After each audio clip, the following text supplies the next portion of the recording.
Hello, hello, hello.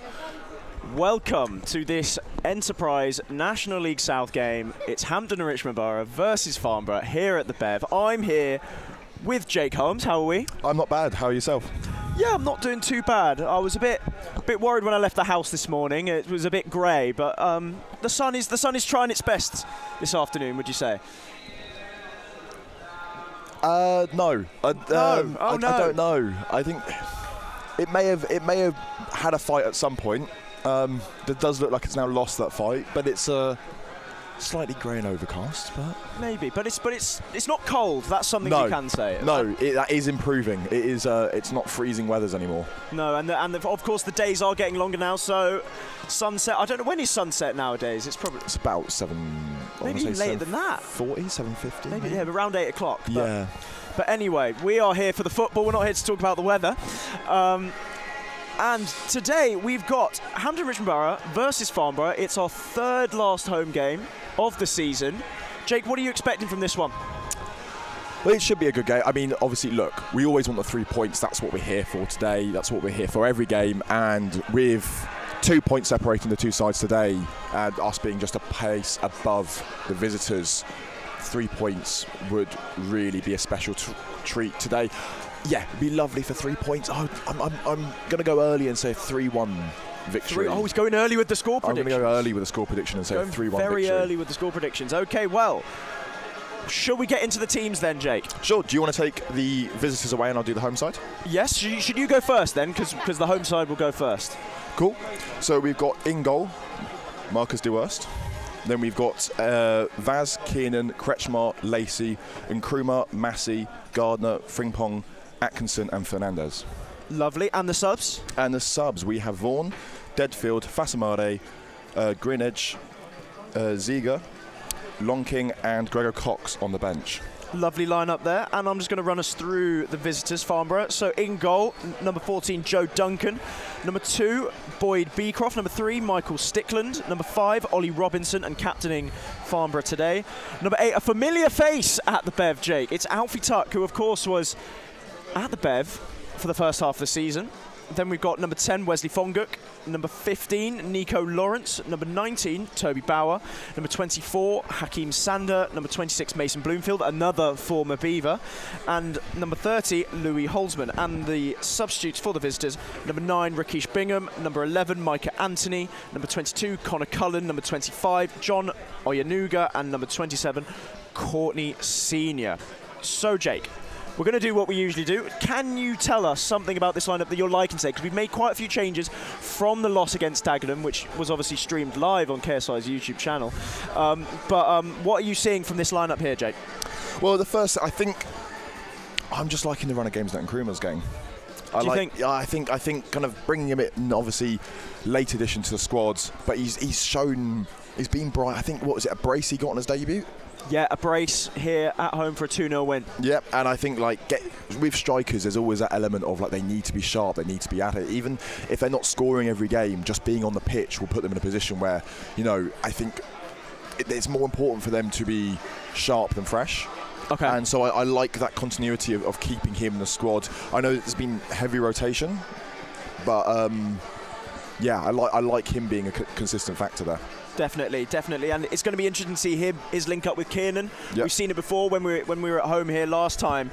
Reece Gregor Cox got a go midweek. How do you see him coming off the bench and maybe providing impact? Well, I feel like we always talk about Reece Gregor Cox off the bench. Yeah, I think without beating a dead horse, we know what we're going to see from Reece Gregor Cox off the bench. We're going to see that extra energy, that extra tenacity, and just give us something extra in the final 30 minutes. Absolutely.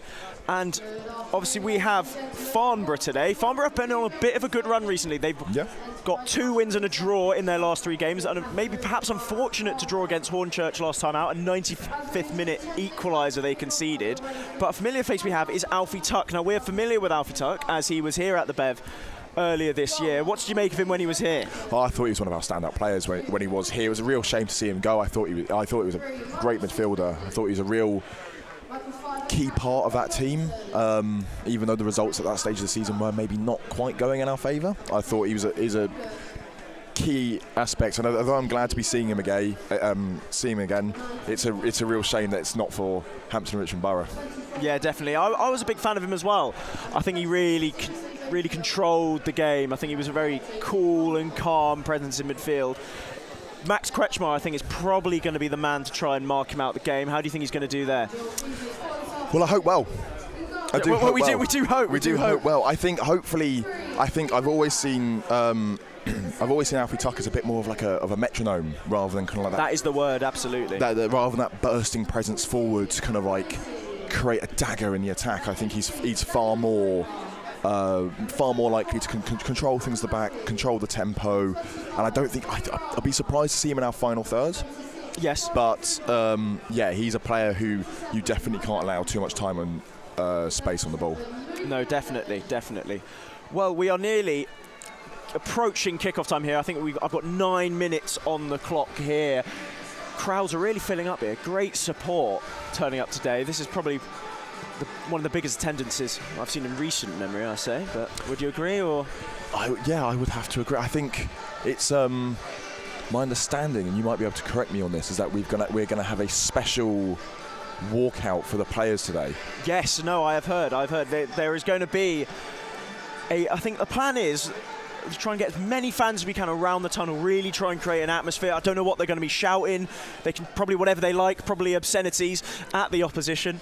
But not that we endorse that at all. Not that we endorse that, but we do.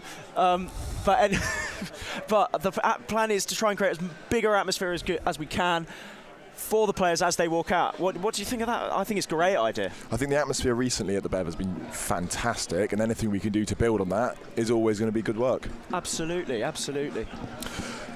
Looking quickly at some of the YouTube comments. Oh, yes, absolutely. We've had 2 come in. One commenter saying, up the Bev. Up the Bev. We love the Bev. Good stadium. And then Jeff Baker, 3-0 to the Beavers today. 3-0. Well, I'd love to see a 3-0. Love to see a 3-0. Clean sheet is always good, especially if you have a fantasy team. Absolutely. If you have Luis Fernandez in your fantasy team, you're in the money if it's 3-0. Because obviously scored against Dagenham, got his first goal on his return. Was unfortunate the game before. He had a goal disallowed for, we think, handball. We're unsure why, but he did get his goal eventually against Dagenham. But yeah, my score prediction, I reckon I'm expecting some goals today. Yeah. I might go 4-1 to the Beavers. I'm expecting Daniel Nkrumah, I want another brace from him. That's what I'm expecting. What do you make of that, Jake? Expecting. I'm expecting. I've got high hopes from now. I've seen him score a brace. I want more. That's the thing. I think. Look, as much as I don't want to put too much pressure on the lad, I think is he 22? I don't know that. I believe he's 22. A young lad for sure. Young lad. Don't want to put too much pressure on him, but yeah, he's a fantastic talent, and so far, I think those high expectations we both have of him have come from what we've seen of him. Absolutely. And I think that's the highest praise that we can give him, is that he's actually, he deserves that high expectation. Definitely. I think he's just one of those players that just gets goals. Yeah. Like, it doesn't matter how they go in. Like, we think about his second goal when he scored on his debut. He wasn't the cleanest strike, but he finds a way to get it into the corner. I think it came off his ankle when Max Kretschmar cut it back, but he finds a way to get it into the goal, and that's what we've really needed here at the Bev for a long, long time. A striker that can just get those goals to get us over the line, because we've played well in so many games, and I feel like if we had someone like Daniel Nkrumah for maybe a bit longer, we could be quite a bit higher up the table. Yeah, and today we've got a real opportunity against opposition lower us in the table to really make that distance in the league table and really kind of kick on for, I believe, is it 3 games left now? Well, three home games. 3 home games left, and really kind of set us in good tow for the final run-in. Yes. Shall we have a look at the table pre-game? Yeah, go for it. Shall we have a look at the table So I pre-game? believe we're currently 19th. Yes. And Farnborough, who are 2 points behind us, are in 20th. What does that mean in terms of the wider league table, you ask? Yeah, I am asking that. Please tell me. Yeah, and I will once my Wi-Fi starts working. Oh, brilliant. Yes, we are having minor Wi-Fi issues here at Bev, but yeah, so a win today, obviously we are 1 goal difference behind Salisbury, but a win would mean we by minimum have to go equal them goal difference. Of course. So we'd be equal them goal difference equal on points. If results go our way and they lose, it means we would overtake them on goal difference.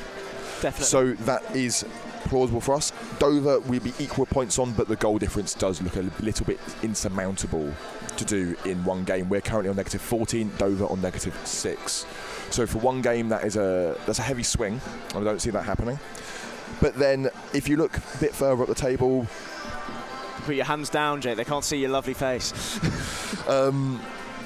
if you look a bit further up the table, you got Slough Town with 50 points. So we could put ourselves in a position where the table starts getting very condensed in that middle, and we can really start making some leaps and bounds in the space of just a couple games. Yeah, absolutely. We are on a bit of a run. Obviously, unfortunate loss against Dagenham in our previous outing, but the performances have been really good, and I think a win here could be massive. Almost, I don't want to jinx it. I don't want to say anything, but it looks good for survival. Oh yeah, I think by this stage, we're 8 points off the drop. Yeah, absolutely. I think by this stage something would have to go horrendously wrong.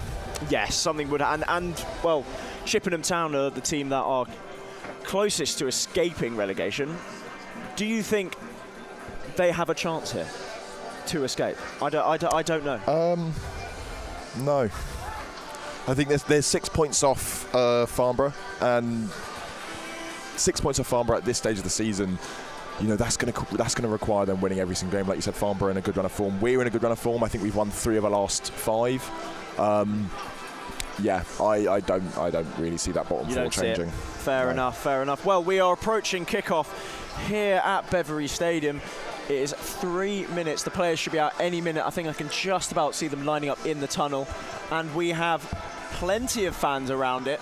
We've got a few young fans that are waving their flags, creating a little bit of a bit more of a tunnel.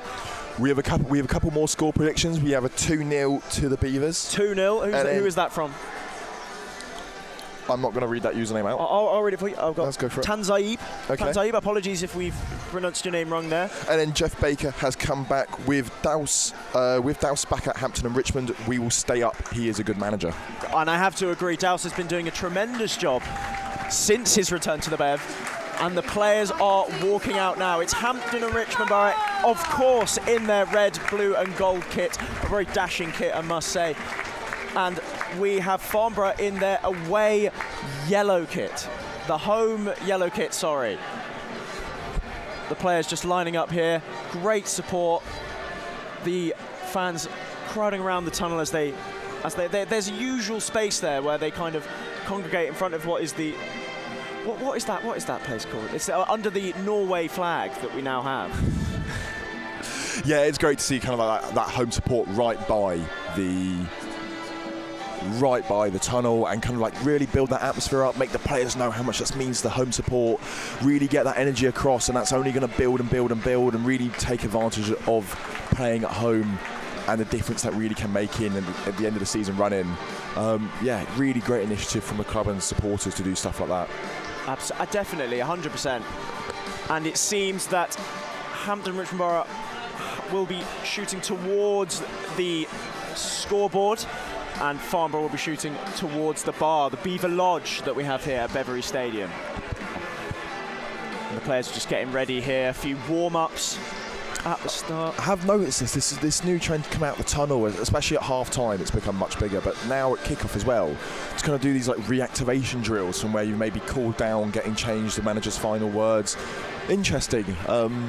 Yeah, what do you make of that? I think it's a good idea personally, but well, for me, anything that prevents injury, anything that prevents anything along those lines, I'm always going to be supportive of. I think the football calendar these days is just ridiculous, and what we expect from athletes now is just so rigorous and so difficult. I'm shocked we don't see more serious injuries, to be frank with you. Yes, we've been very lucky. We've been very lucky. Obviously, Ronan Silva has done his knee in recent weeks, but other than that, we've never... I personally have not seen a serious injury take place here at the Bev. Maybe, I think Sayers went down very early in the game once, and we haven't seen him since, so I'm unsure what's happened there, but I think we have been very fortunate to not see many serious injuries. Yeah, and also just as a wider point, so yeah, avoiding those injuries is always great, and then if it also does give you that extra burst, sometimes you see it where teams are a little bit slow off the gun, they can be a bit lethargic maybe, and if this helps those teams kind of like get into the game, really give the fans something to watch right from the start, give them their money's worth, then I don't really have anything against it. It might look a little bit silly, it might look a little bit funny, but sometimes you have to do something that looks a little bit silly to do something correctly and to do something right. No, definitely. Just getting ready here at Beverley Stadium. It is 3 o'clock, so we should be ready to go, but players are... There's currently 3 balls on the pitch, which I don't think is meant to happen, so I'm unsure what really is going on here. I think the ref's just doing his final checks, checking the goal nets, making sure they're all up to scratch.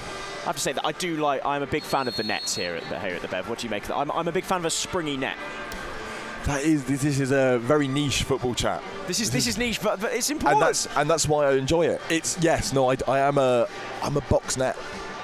You're a box net. I like these box nets. You like these box nets? I am a big fan of a box net. Yeah, I never really enjoyed it when I used to play. They had kind of that that shallow dip net. Ooh, but then you always worry that if it's going to bounce out and you're not going to tell it to go. Per se, but more just a thing of like when it's not satisfying when it hits the back of the net because it just kind of trickles down. Whereas this, you get a real like thud. Yeah, you get a real, and you can hear it rattling. Yeah. No, I like it. Both teams just in a huddle here as the ref brandishes a yellow card. I think he's just writing his final notes down. It's going to be Hampden and Richmond Borough to kick us off. Max Kretschmar has the ball at his feet. Well, if that is a booking, which obviously I'd be shocked if it is, that must be the world's quickest booking. What, pre-game? Minus 1 minute. Yeah, has anyone ever been booked before the game? There must be an incident in the tunnel or pre-match where someone has said something to the referee and that has been a pre-game booking. That how must can you have be happened. So riled up by the sheer presence of a referee to say something pre-game that would get you booked? But anyway. Could have a history with a referee. Yeah, maybe. And we are underway. And Mike Atkinson has lumped it forward and out of play.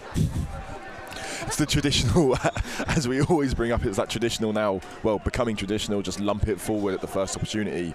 I think that idea borrowed from rugby of just gaining the territory. Yeah, a bit of territory. But it always just seemed to be straight out of play. Yeah, but hey, we can't. It's not good for the stats though. It's long pass percentage has gone down. Yes. Yeah, it's not good. Started at NA and now is at 0. Now is at 0. Okay, and throw-in is in play. Flicked on by Harry Gardner towards Nkrumah. He tries to head it out wide to the right. Lacey tries to get there, doesn't quite make it, and it comes out to Sander on the left. He's one-on-one with Lacey here.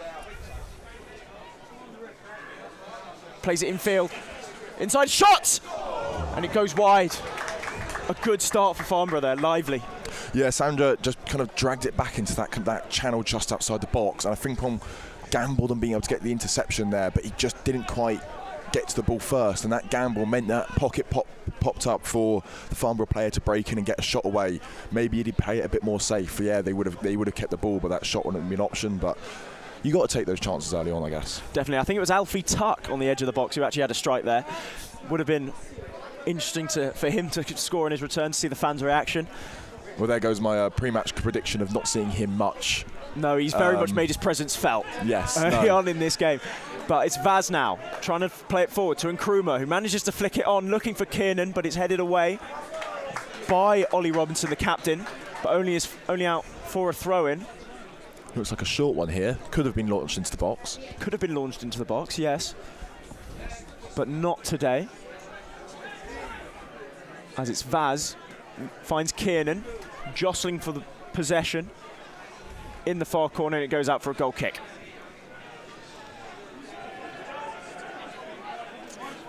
No long throw. I was thinking, is it worth bringing that up? I think it's when you see the ball go out of play there, kind of fizzle out, that does make you kind of realise why the long throws become so popular. Because you do get a genuine chance out of it, but whereas there it all just kind of fizzles, and it's difficult to make something of any real quality from it, as we're now seeing with the goal kick incoming. And it's really tight spaces down there, and it's quite hard to really get a cross in because it gives the opposition time to mark you. And exactly. Long throw, it might not be attractive football, but it is effective. Yes, as an Arsenal fan, you would say that though. Vaz clears the ball away. It's amazing how our club's reputation has changed over the space of 18 months. Yes, no. As a Chelsea fan and a Hampden and Richmond Borough fan, I'm used to I'm used to it by now. But Farnborough have possession here, and it's a throw on this near side. Farnborough shooting left to right. Ball forward. Vaz wins it and volleys it straight up in the air. Falls to Kiernan, tries to touch it down, but unfortunate, and it's cleared away. Bit of head tennis. Ends up going out for a throw-in. 400 Richmond Borough, just inside their own half. Yeah, there's a few impressive foreheads on that. There's a few balls there where I, A, felt they could have been brought down, and B, that looked like it would have hurt. Yeah, it was Vaz's upward volley that I don't think Kiernan really fancied heading that one. But Vaz into Frimpong. Unfortunately gives it away to Fonguk, but Atkinson has bailed him out there and won it back, and Frimpong gives it out wide to Lacey with space in front of him. Plays it down the line looking for Nkrumah, but he misses out. Gardner slips on the ball there. Could have rolled his ankle, but I think he's all right. Awkward clearance there, but he's got away with it, the Farnborough centre-back. Neither team has really been able to string together more than 2 or 3 passes at a time here. It's a very jagged game so far. Yeah, quite fragmented, quite difficult to really commentate on, I'm finding, as it's changing possession regularly. But it is Joe Duncan, the Farnborough goalkeeper, with the ball now, and he's going to pump it long. Looking for Sander, but he's missed out. Lacey with the header. Neither team looking particularly comfortable in the game yet. No, neither team really settled, other than the early chance for Alfie Tuck. No real sustained possession as the ball leaves the ground. And the ball's back with Marcus Dewhurst in the Hampton Richmond Borough net. He pumps it forward, and Nkrumah's looking to get his head on it, but he misses out. It's Holtzman heads it away. Tries to volley it clear again, Holtzman, but he's sliced it, and Nkrumah's in behind him here. Out on the right-hand side, lays it back to Harry Gardner, playing right wing back today. Here's Mike Atkinson. In the far corner of the box. Gardner gets his cross into the box, but it's cleared away well. First real moment of danger for Hampton and Richmond Borough as they win the ball back again through Mike Atkinson. He seems to be everywhere in these first 5. We'll say as positive it is for us going forward, the one thing that is making me a little bit nervous is looking at their striker. Bloomfield, he does look like a bit of a lump up front, a big physical presence, and I do think on a counter-attack he could be incredibly dangerous. Absolutely. It is rare to see a striker as big as our centre-backs nowadays, considering we have such stature at the back in Louis Fernandez and Alan Massey. David Longking on the bench today, we assume being rested because we have quite a busy schedule, obviously playing on Monday as well, away to Maidenhead. But he may make an appearance, we don't know. As it's played forward by Harry Gardner, tried to be flicked on by Max Kretschmar, but it goes out for a throw-in to Farnborough on the far side. Yeah, just see we're starting to get a bit more forward, a bit more territory, a bit more opportunities. Just a little bit nervous about the counter-attack with Bloomfield. Definitely. He looks a presence, that is for sure. Obviously a former Beaver, and he has been in scoring form of late. But hopefully he doesn't score today. As the ball goes out for a throw-in on the far side, Max Kretschmar just failing to control it out there. And it's played forward by Holtzman. Long throw, well into the Hampton Richmond Borough half, but it's cleared away by Alan Massey. Frimpong brings it down. Brings it under a spell. And lays it back to Fernandez, who gives it back to Massey at the base of the Hampton and Richmond Borough defence. But he tries to play it, lump it forward again, but misses out. Lacey recovers it. Cross it forward to Nkrumah, but he is offside. It's unfortunate. It's a good idea. Try and get in behind a little bit. They're playing a bit of a low block, so it's difficult to get those opportunities in behind, but you've got to try and stretch them where you can. Absolutely. It's lively from Nkrumah as well. Nice little darting run, and Lacey was able to find him. It was a great touch as well, I have to say. But you'd rather be caught offside than not make a run at all. Oh, definitely. You like to see that as well. Yeah. You like to see a bit of. He wants to make those runs. He's determined. As Joe Duncan has scuffed his goal kick there, but it's actually ended up turning out quite well as Beecroft has it out wide, one-on-one with Kiernan. Beecroft looks to get his cross in, and he makes it. It goes all the way through. Crosses back into the box, and it goes out for a goal kick. But dangerous moments there. Yeah. Was it Bauer who just received it on the opposite flank? It might have been. I'm unsure. I think he had time to take a touch on the ball, bring it down, cut inside, cut inside, and got a shot off. It wasn't on target in the end, but it's yeah, he had a lot more time than maybe you would traditionally expect for someone to receive the ball in the box. Yeah, that might be. Harry Gardner is playing out on that right wing back position. Not a position we usually see him. We usually see him in midfield. So that might be something to watch out for throughout the game. Just adjusting to his new position, maybe. Yes, he has played there before. He's made a couple substitute appearances at right wing back, but unsure if he started there. So it'll be interesting to see how he goes. As the ball's played forward, Lacey clears it away, looking for Nkrumah underneath it, and he does very well there. Max Kretschmar tries to nudge it forward, but he just loses his footing there as he's about to burst through. Was he brought down by Lawrence there? No, I think he just slipped. Okay. Maybe he was going down already and claimed a foul. And Sander has it now, but Lacey's all over him, and he manages to play it out for a throw-in. That's good defending from Lacey. Very good defending, right on his back. Lacey's probably been probably the most lively presence so far in this game, I have to say. But him and Mike Atkinson. Yeah, for Hampton and Richmond, definitely. For Hampton and Richmond, definitely, yeah. I'd say. Farnborough seems to be looking to go down their left-hand side through Toby Bauer and Hakeem Sander, but Aaron Lacey has done tremendously to push them back, really. Well, there's a bit of, all of these does seem to be when one throw-in comes, 3 or 4 come in succession. Yeah, so like London buses, you might say. Yes, especially in these parts. Absolutely. So they come a bit less regularly around here, I have to say. But as Alan Massey lumps it forward, looking for Kiernan, but he can't quite get his head on it. Harry Gardner retains possession and plays a looping ball back to Marcus Dewhurst. Scuffs his clearance there, but he gets away with it. It was a horrible ball to try and deal with, and Nkrumah might be in here. But Joe Duncan recovers the ball well. Well, Dewhurst, I think that, he scuffed his lines there a little bit, but he did perfectly find Atkinson in the middle of the park. No, exactly. So it worked out very well for him, and Atkinson was unlucky not to be able to put through Nkrumah. Absolutely, and Toby Bauer has the ball out on the left-hand side, tries to cross it in, but it is blocked by Aaron. Is that Aaron Lake? No, it's Louis Fernandez out there, and it's going to be the game's first corner, and it goes to Farnborough. About 10 minutes in here, and we're seeing our first corner. About 10 minutes, and yes, we are going to see the first corner of the game. It's going to be Toby Bauer to take it, left-footed outswinger.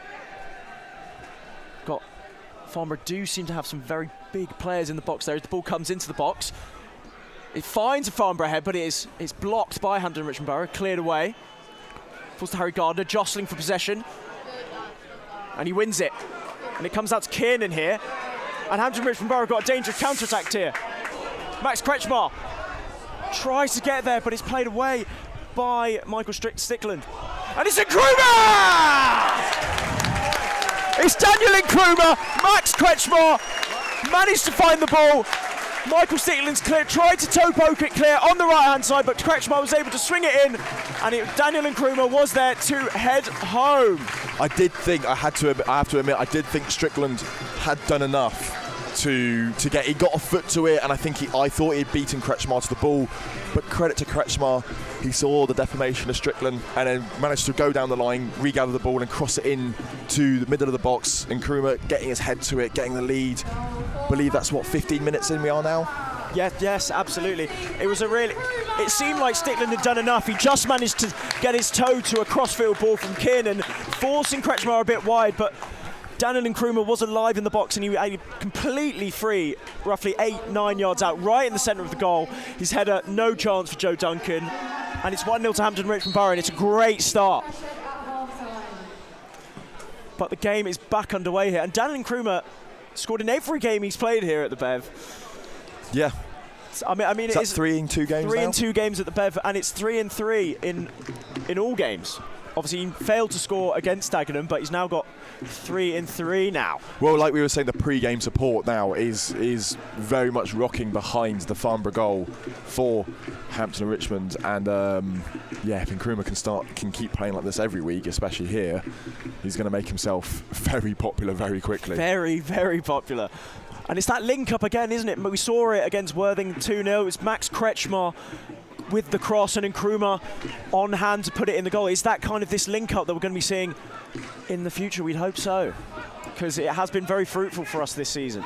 As the ball plays out to Kiernan on this near side, trying to find Frimpong down the line. But the ball is deflected out of play, and it's going to be a throw in to Hampton Richmond Borough. It's going to be Vaz to take it. I think Frimpong's done very well to get thrown out of that. Definitely, as Mike Atkinson picks up the ball. Swings it out to the right, out to Aaron Lacey. Now Gardner on the ball. Trying to burst down the line, finds Nkrumah in the pocket. Man all over his back, but he manages to break free. Little bit of fancy footwork, tries to find Max Kretschmar, but it's taken a deflection, and it's going to be a corner this time to Hampton and Richmond Borough. Yeah, our opportunity to have a corner. I believe this is our first corner of the game now? Yes, first corner of the game for Hampton and Richmond. But ever since the goal, though, it's Hampton Richmond Borough have really stepped on it, I'd say. Yeah, I got the time of the goal wrong. I do apologise. I believe it was 12 minutes in rather than 12 minutes. 14, I will write that down. 14 minutes in now. Yes, 14 minutes, as it's going to be Max Kretschmar to swing the ball into the box. It's a little dink, and it's going to... Luis Fernandez gets his heads on it, but he's leaning back, and he's had to kind of crane his neck, and he's done really well there. He was backpedaling, he was doing everything he could. The cross was fantastic. It was just, maybe wasn't aimed to one player, more just a general area. He's done brilliantly to get to that unmarked area, and it's just a bit of a looped header back across goal, which is not going to trouble the goalkeeper, but he's done really well just to get anything on it there. Definitely, and he did well to get the amount of power that he did on that header. It's always difficult backpedaling and putting all the pace on the ball. There wasn't a lot of... You couldn't really glance it from the cross from Max Kretschmar, but he did really well. But no goal, unfortunately. It's still 1-0 to Hampton Richmond Borough here at the Bev. Goal from Daniel Nkrumah 12 minutes into the game from a Max Kretschmar cross. As Hampton Richmond Borough have the ball out on the right-hand side with a throw, and it's going to be Aaron Lacey to take it. Throwing it into Frimpong. Back to Lacey, and a great first-time volley out to Edwino Vaz. Oh. Kiernan was on there on the far left. He found him quick enough. He's still there. He's going to get it now. One-on-one with Beecroft. Can Kiernan get across into the box? No. Beecroft does well, but Vaz recovers it out on the left-hand side. Beecroft still jostling. Vaz bringing out all the tricks, but he has to play it back to Atkinson. He gives it to Frimpong with a bit of space. Shoots! Tries to find the top corner! Oh my word! Kwaku Frimpong! That is outrageous! That is disgusting. It's casual, it's calm, it's composed, and he's just caressed it into the far top right corner. What a goal! I think he's received the ball there from about 20 yards out from the left-hand side. He's taken a touch on the inside, taken a touch to the outside of his foot, and as soon as he received the ball and picked his head up, took that touch to the outside of his foot and knew where he's putting it, and just guided it, whipped into that top right-hand corner. And as soon as you could see, as soon as he received the ball and saw what was in front of him, he knew what he was doing. I think he even knew what he was going to do with the ball before he even got it. Absolutely, and it was as if he just does it just on a regular basis.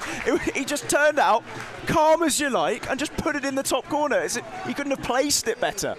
It just bends in so late. No chance for Joe Duncan. What a finish from Kwaku Frimpong.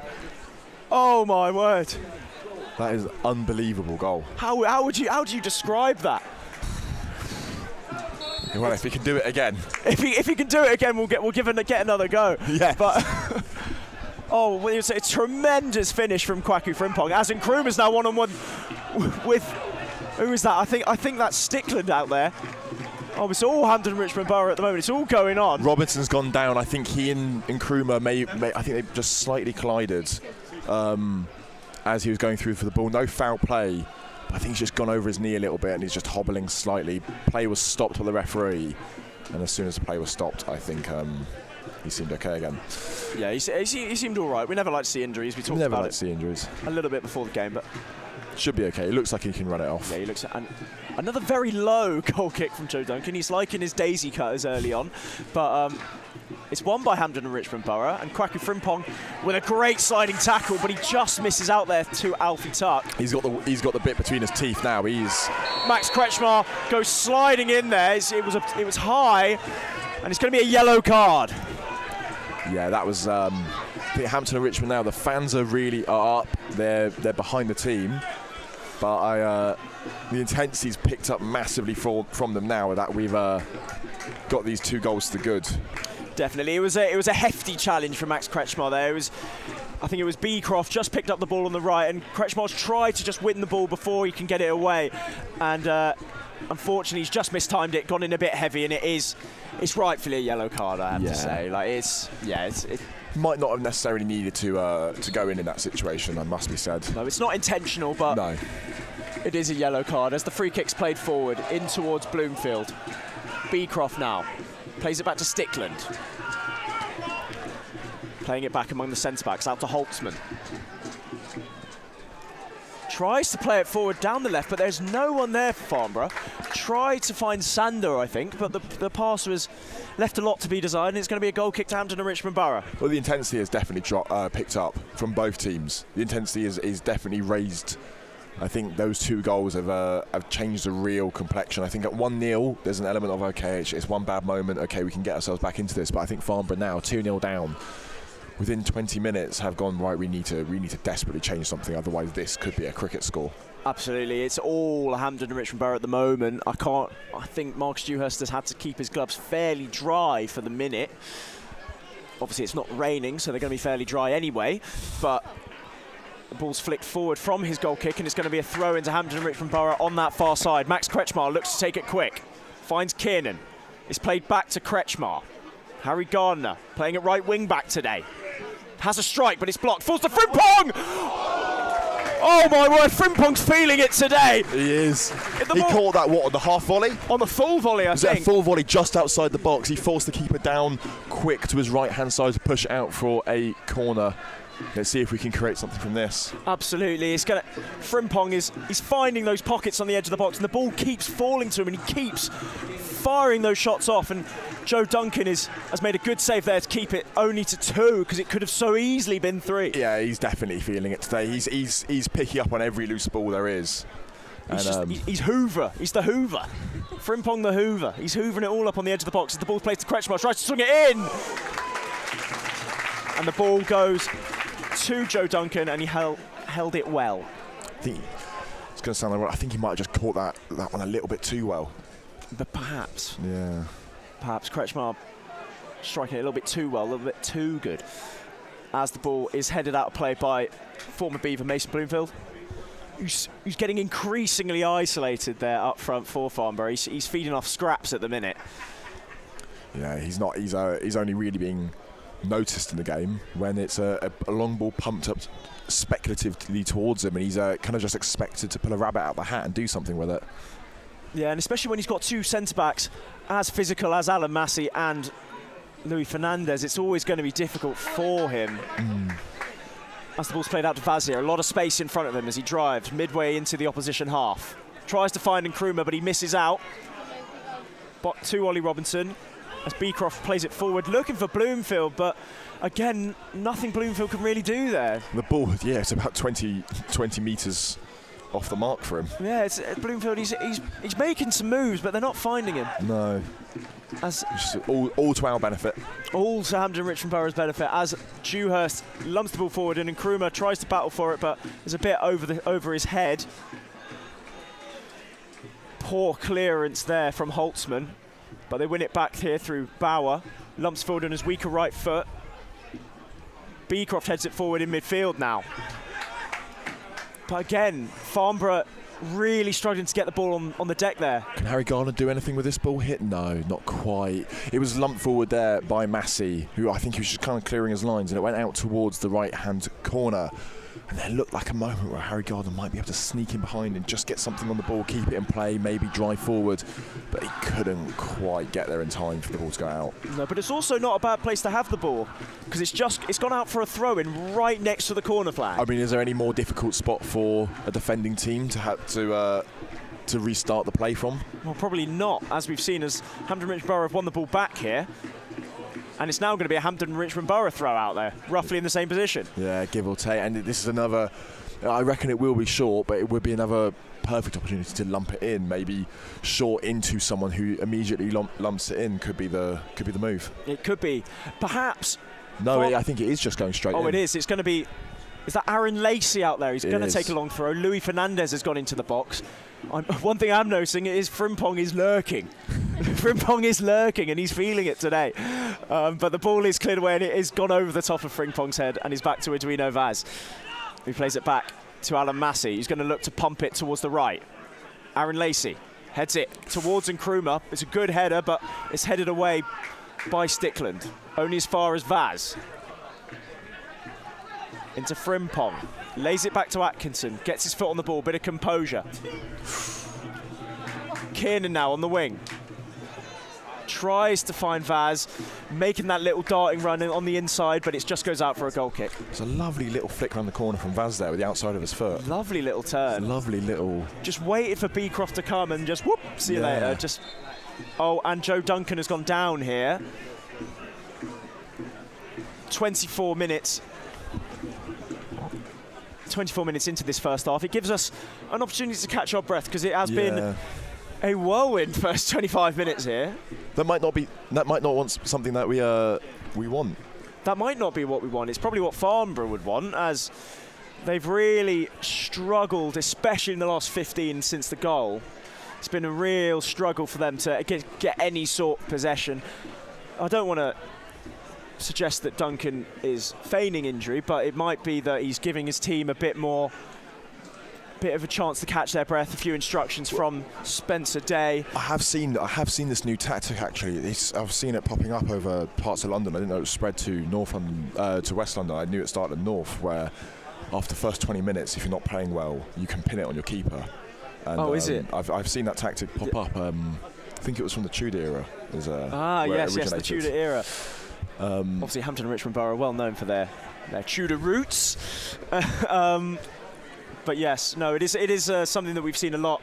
I know Fallon Tullis-Joyce for Manchester United Women, she is a regular culprit at going down at the regular intervals. But Joe Duncan seems to be okay, and he's going to take this goal kick, it seems. The guy just Fair. Play to restart here now. Yeah, it's going to be Joe Duncan take his goal kick. Thankfully, he's okay. Yep.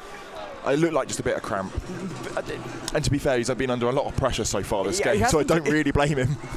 He has been doing a lot, and he's been under fire regularly from Kwaku Frimpong, as his goal kick is won by Harry Gardner, and it's brought forward by the old Millfield boy.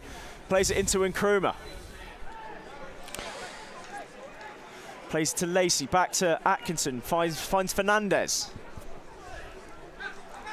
Played square to Massey. Tries to play it forward towards Kiernan.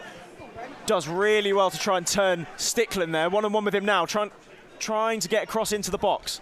Stickland doing well to hold him up. Vaz came in support, but it was just a little bit too late, I think, and he just couldn't quite give a numerical advantage. Yeah, Stickland's done very well there. He didn't quite get to the ball first time. Kiernan did well to spin him behind, but Stickland has done well to recover and really hold him up there. No, won't be defamed there. No, will not be defamed. Will not have his pants down, as they say. And it's going to be Duncan. He's getting all sorts of... Ooh. Oh, hello, and the ball's coming our way. Just misses us. Not quite. Just misses us. Flashbacks to... What team was it that came here and they got their laptop absolutely destroyed by a ball getting flown into the press box? That's a difficult one to claim on insurance. I think it might have been, I want to say it was Weston, but I'm happy to be corrected on that. Weston-super-Mare, one of the members of the media team, had their laptop, let's just say it was damaged beyond repair after a clearance went into the press box. But the ball's played down here to Harry Gardner, but can't quite get on the end of it, and it's going to be a throw in to Farnborough, in a position where they found themselves a lot in their own half. Yeah, it seems to be that back left corner for them. They just can't really seem to get the ball out of there for any sustained amount of time. And when it does go into that pocket, they, again, cannot retain it. Yeah, they can't seem to really get hold of the ball. They keep throwing it long, as we see now, but it's always won by a Hampton Richmond Borough player. And I believe the ball hasn't even got onto the pitch. Yeah, but... or has it gone in and out? It seems to have... He's put spin on it, so it seems to have gone in and then out. The throw-in seems not not go in play, but it's been given a Hampton Richmond Borough throw, so I'm really sure what's happened there. But that is an impressive skill to, I know cricketers, smaller ball, you can put a bit more spin on it. Yeah. Impressive to get some spin on it with a throwing technique. Well, yeah, we saw Dan Byrne in the Champions League score a header that was known for its swaz. But the ball's gone out for a goal kick to Farnborough, and it's going to be Joe Duncan. He's getting all sorts of pelters from behind the goal, being told that he's not very good. But the ball is won, and it's lumped forward and it's towards Nkrumah, but he can't quite get on the end of it. I think Nkrumah's having a couple of words with the ref there about his shirt getting grabbed. There's a bit of argy-bargy going on. We love a bit of argy-bargy. One thing I am noticing is that it seems like Farnborough have a slight change of shape. Yeah, and I think they've needed it. Yes, what would you say about that, Jake? What, in terms of why they've changed to it? Well, what's happened and why it's good? Well, I think... Oh, well, Hello, sorry, I'm going to interrupt you there as the ball comes to Gardner. Tries to get a shot away, but Stickland has managed to come across and block it. Sorry, yeah, I was trying to, at the same time as formulate an answer to your question, I saw Nkrumah win the ball in behind in a box-threatening position. I was kind of waiting for us to hopefully create something from it. I think, yeah, I mean, look, 2-0 down within 20 minutes, you have to change something. They were getting played off the park, and I think it's given them maybe a bit more defensive security, but even then I would say they're still giving up chances fairly regularly. Yes. So look, you've got to try out something new, but I don't know if it's the solution. Yes, for the stat nerds out there, or the tactics nerds, it seems like Luke Holtzman has moved into a more defensive midfield role, whereas Bauer's now more of a left-back berth. That's what we're kind of seeing in front of us at the moment. But there hasn't been much of a change in terms of, well, none in terms of personnel and very little in terms of fortune, as it seems like Gardner was fouled there, but nothing doing for the referee, Will Breers, as the ball's tried to play out wide here towards Fonguk, but it's safely into the arms of Marcus Dewhurst. That's a good bit of a tactical analytics there. Do you get regular practice of that kind of commentary? Well, it's funny you say, because I actually have a podcast called The Analytics Room, which you can listen to every Monday, and on Spotify. It's your me, podcast. yes, my podcast and your podcast.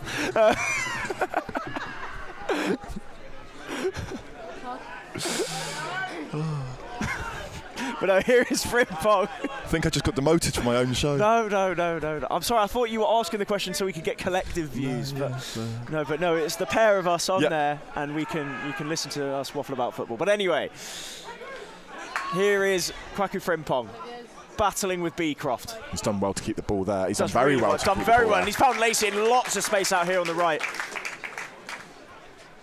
Lacey has to turn away back to the goalkeeper. There just wasn't really much on. No, but we don't mind that, though. Don't mind that. I think we've got a bit more of a grasp of the game now. We've got a bit more control in it, maybe a bit more confidence. We're being able to string the ball around much better than we were previously. Oh, what skill from Nkrumah. He's gone for a chop turn, and he's kind of fallen over and then tackled him. Yeah, I think Lawrence there, he's given a foul away just from pure frustration of not really being able to deal with the lad.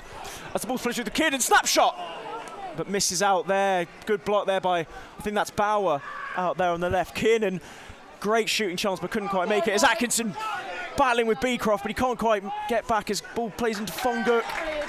Loses his footing. God, it's all frantic here at the Bev. Yeah, I think there's some desperation from the visitors now really starting to set in. They know they need to get something back into this game. Especially, we're talking pre-game about that drop. It's starting to look maybe a little bit more threatening. We'll go through the half-time scores, yes, we will, of course, at half-time. And see how threatening that is. We're about 32 minutes into the game, so we're not far off half-time. Got the first third of the game out of the way.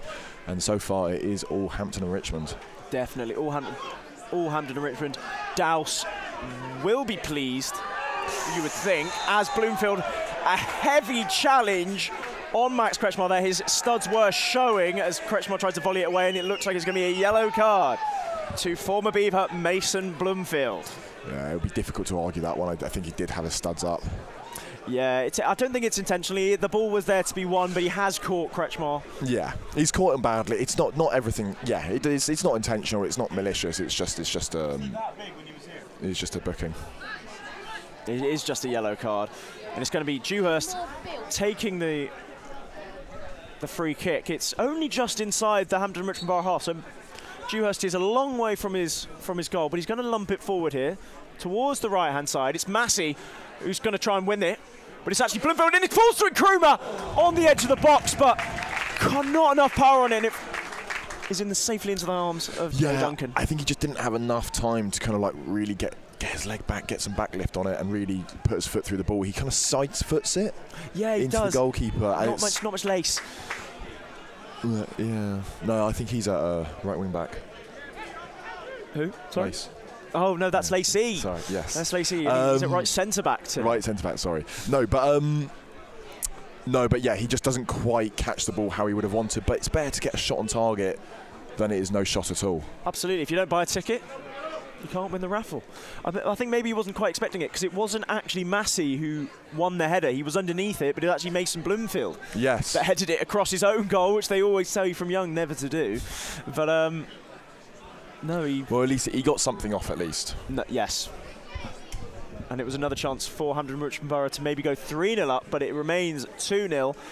Daniel Nkrumah with the first one in the 12th minute, across from Max Kretschmar, headed in from the middle of the goal into the bottom left-hand corner. And then it's only 4 minutes later, Kwaku Frimpong showed his stripes, getting the ball on the edge of the box, given it to him by Mike Atkinson, and guided the ball beautifully into the far top right-hand corner. No chance for Joe Duncan. And it's been all Hampden Richmond Borough since that point. I can't remember the last time. I can't remember any Farnborough shots since Alfie Tuck had an effort inside the first 5. Yeah, they had that first opportunity. Well, I think they had that second one about 10 minutes in. Who was it? I believe it was Bauer on the left-hand side of the goal, who cut in, cut out, cut in. But since those two real opportunities, can they work something from this free kick? It's not a backing towards the box, and it's no. Dewhurst just collects quite comfortably. Yeah, Holtzman was in there, but just evaded him a little bit, and Dewhurst was able to sweep up quite easily, really, as he lumps it forward now, looking for Gardner. Misses out, but it falls to Kretschmar, trying to win a throw-in, and he's done just that. Final 10 minutes of the half here at Beverley Stadium. It's going to be Aaron Lacey to take the throw-in. It's going to be a long one, we think. It's played forward, looking for Nkrumah, the big man. Flicks it on, but just no one on running. So going out for a goal kick? Going to go out for a goal kick, yep, absolutely. But again, it's a phrase that we've said a lot today, and it's Joe Duncan with the goal kick. Yes. Because Dewhurst, well, thankfully for Hampden Richmond Borough, but not so thankfully for Farnborough, hasn't had a lot to do. I think the centre-back partnership of Lacey, Fernandez and Massey have done a really good job of kind of stopping any sort of attack that Farnborough have put forward. And another low kick from Joe Duncan, really struggling to get underneath it. Goes straight to Kiernan, who understandably so can't quite get it under control, tries to play forward for Nkrumah, but just can't get it quite on target, just the pace that it's come into him at. Yeah, and I don't know what's going on with Joe Duncan, but he's really kind of struggled to get underneath his goal kicks, not getting much height on them. Yeah. So maybe it's that injury, that kind of like we saw him pull up short about the 22nd minute mark. Maybe it's related to that. Maybe, but he was doing it even before that, so I don't really know what's going on there. Could just be an ongoing issue he's got. Might be a studs thing, might be not so confident in his footing, maybe, I don't know. But he's going to get another go now, as the ball was played forward by, I think it was Louis Fernandez, looking for Daniel Nkrumah, but unfortunately it's just a bit long. Yeah, we'll see if we can do any better this occasion. The referee's blown his whistle here. He's stop play. I think he's having a word to Harry Gardner. Yeah, unsure what this is. I think it might be a disciplinary issue. Yes, I don't know what's really happened here. I don't think Harry Gardner's being... I think he might be getting told off there for a little bit of lip. Maybe. But play's going to restart here. Duncan with a much better goal kick this time, much more height, just reaches beyond the half. And Louis Fernandez with a towering header over Holzman. He's made up about 15 yards there to make that header. 15 yards, and he's gone over two different players. One his own, Max Kretschmar. High foot, looks like a high foot there from Fonguk, but nothing given. Holzman tries to play it out towards Sander, and great touch out there, but he's missed out there. He lost it to Lacey, who's done very well. Gardner looking to drive forward, one of his trademark runs. Plays it into Nkrumah. Lays it off to Kretschmar. Through to Kiernan, but he's just gone a bit early. He did look offside. Yeah, when the ball came to him, there was a certain element of he's so far forward, he must have gone early. It was like, so where have all the defenders gone? But exactly. But you again, like we said earlier, A, you don't really mind that, and B, on another day, maybe the flag doesn't go up, or he times his run slightly better, and he's still on goal with only the keeper to beat. So yeah, you've got to take those chances. Absolutely, yeah. And I think maybe just mistimed it a little bit. It was definitely the right run and the right ball from Max Kretschmar, but didn't quite get it as Massey battles with Bloomfield. Kretschmar comes away with it and finds Nkrumah with some great hold-up play again. Plays it back to Kretschmar, who tries to find... It's Atkinson bursting through the middle. Horrible ball back to Joe Duncan, but he does really well there to control it and play it out to Bauer, who clears it away. Bauer's really not done his goalkeeper any favours there with that pass at all. No, he will probably be giving him pelters at half-time, saying, what are you doing giving me that? Yeah, there'll be some interesting words in the changing room. Oh, it's a head injury, and players stop. Max Kretschmar seems to be in a lot of pain here. Did you see the collision? I didn't, no. But I don't really know what happened here, but he's gone down holding his head. Yeah. You don't like to see that. Harry Gardner's gone over to kind of make sure he's all right. Yeah, medic's over, I think, just checking on him now. He does not look healthy. No, it's not what we like to see, but it gives us a bit of time here. There will obviously be complaints, because I think Farnborough were just about to build an attack on this right-hand side, and they were looking like they had something on as the whistle went, but head injury does prevail. Oh, it's not. I'm being informed it's not his head. Is it not? No. Was he just Right, oh, got you. Sorry. Yeah, we're being informed that he was more holding his head in anguish. In anguish, rather than it's a head injury. We're being told. Did you say an ankle? Left ankle, possibly. Okay, left ankle. Ankle area. Yeah, that's. Well, we'll tell Farnborough it was a head injury in case they get annoyed. Yeah. The Magic Sponge, I think Magic Sponge was it on Football Manager back in the day? Yeah. It's the Magic Spray now, isn't it? Is it? It's the Magic Spray. They just go, I'm fine now. Yeah. It's the Magic Spray, and he seems to be walking it off fine, so that mild concussion that he, of course, had was seems to be fine now. But and it looks like he's going to continue, so that's a good thing to see.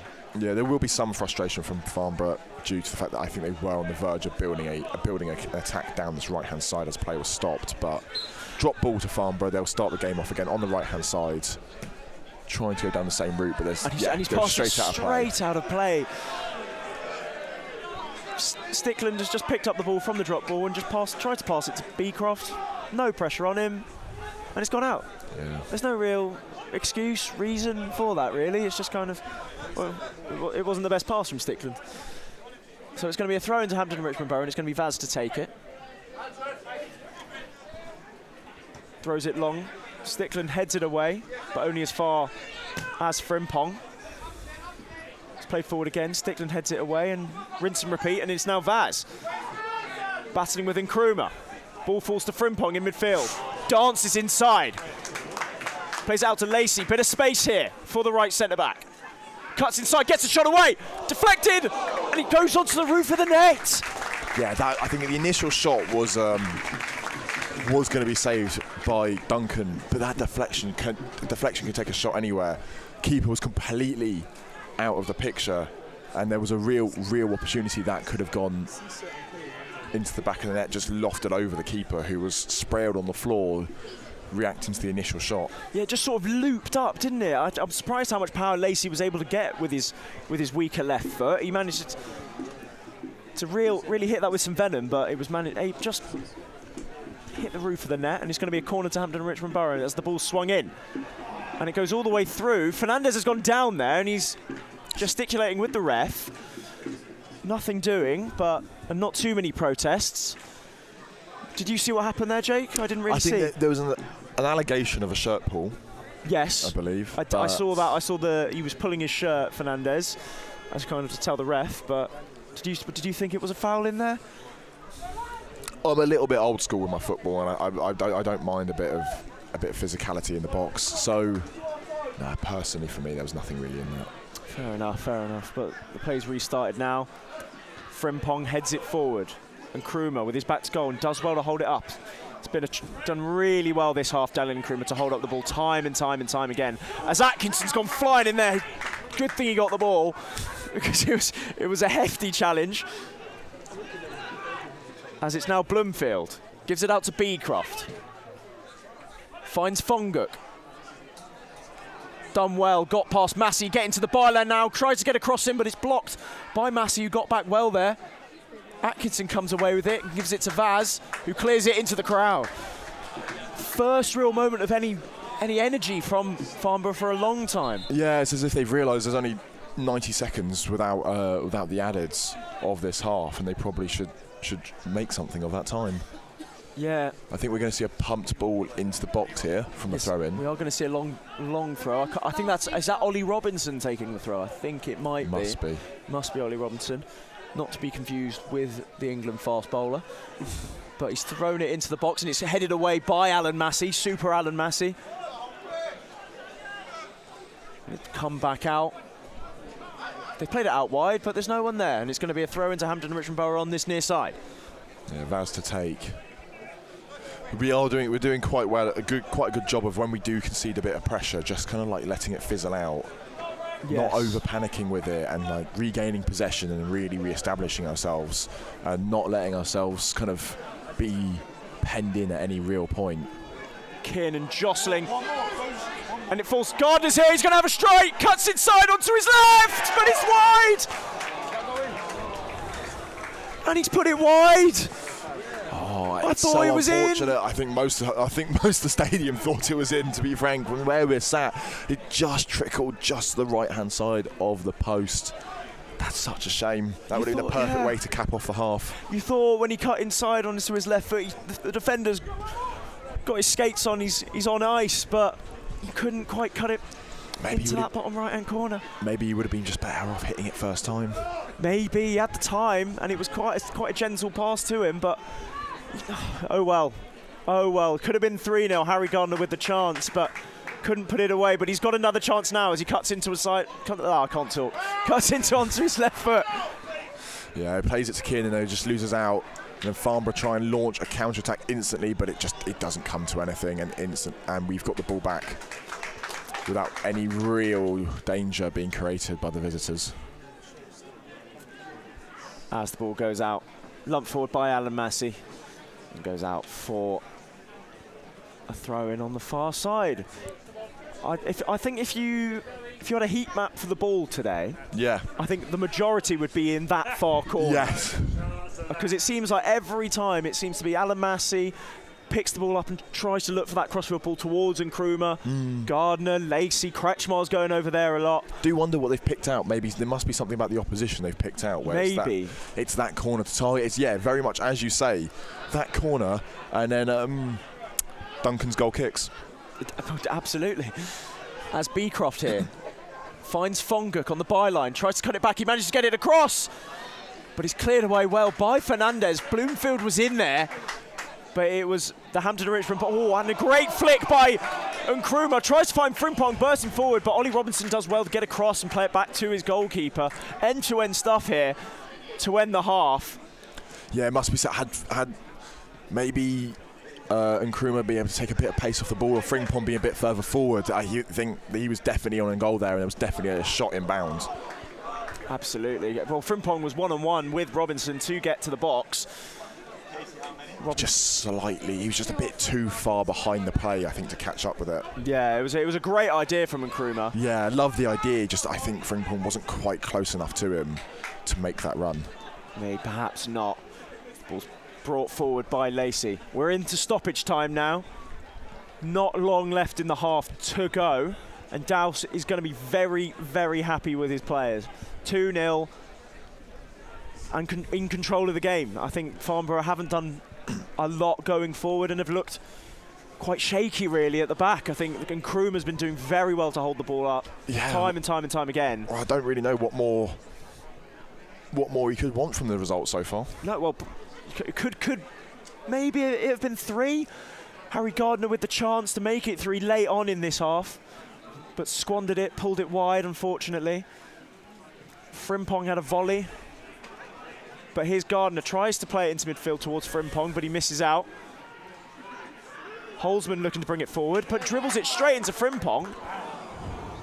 Frimpong, who is everywhere at the moment, seems to be, and he picks up the ball again. Plays it into Kruma, but it falls to Kiernan. Tries a little flip round the corner. Yeah, I think he just tries to backheel it into Nkrumah, who was like cutting into the box. But I think he'd probably been better off just hitting it.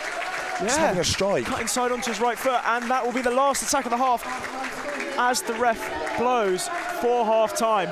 Chance of Beavers from the fans, and rightfully so, because it has been a tremendous half. 12 minutes. The deadlock was broken. Daniel Nkrumah with the header from 9 yards out. Max Kretschmar with the cross. And then 4 minutes later, Kwaku Frimpong with one of the goals of the season picked up the ball just on the edge of the box and casually just bent it into that far right-hand corner. No chance for Joe Duncan. Jake, talk to me about that half. What are your thoughts? Well, I think, look, Douse will be happy to be 2-0 up, no doubt. I do think he'll have issues with the performance, however. I think he'll have issues with the performance. I think it took us quite a while to really get a foothold of the game. And that opening 10 minutes until we scored, it was so, not nervy. Nervy's definitely the wrong word to use, but it was very, we didn't really have a foothold in the game. We didn't really have control of the ball. Everything was a bit ping-pong. It was all very, those old arcade games. Pong. No, is it Pong? Oh, you have the two you're talking pinball. Pinball. That's it. It's all very pinball in that midfield, going back and forth. And I think it took us a while to get some stability. Once we went 2-0 up, then it was a different game, and we took much more control. And I think, yeah, as good as Hampton Richmond have been, I do think there's an element here of Farnborough have also not turned up. No, Farnborough very much not shown a lot going forward. We've talked about Bloomfield looking increasingly isolated as the half has gone on. They've changed formation. Bauer's gone to left back. Holzman's gone into midfield to try and bolster it a little bit. Not much has changed, really. It's been poor from Farnborough, and I think manager and fans probably going to be a bit disappointed with that half. I think their goalkeeper Duncan might be their standout player of the half. Probably, yeah. I think he's had a very good stint in goal. Obviously, yeah, he'd be disappointed to concede the two. But to be completely frank, there's nothing you can do about the second one. Absolutely nothing. And the first one, I always feel a little bit harsh blaming a goalkeeper for a point-blank 8-yard header. Oh yeah.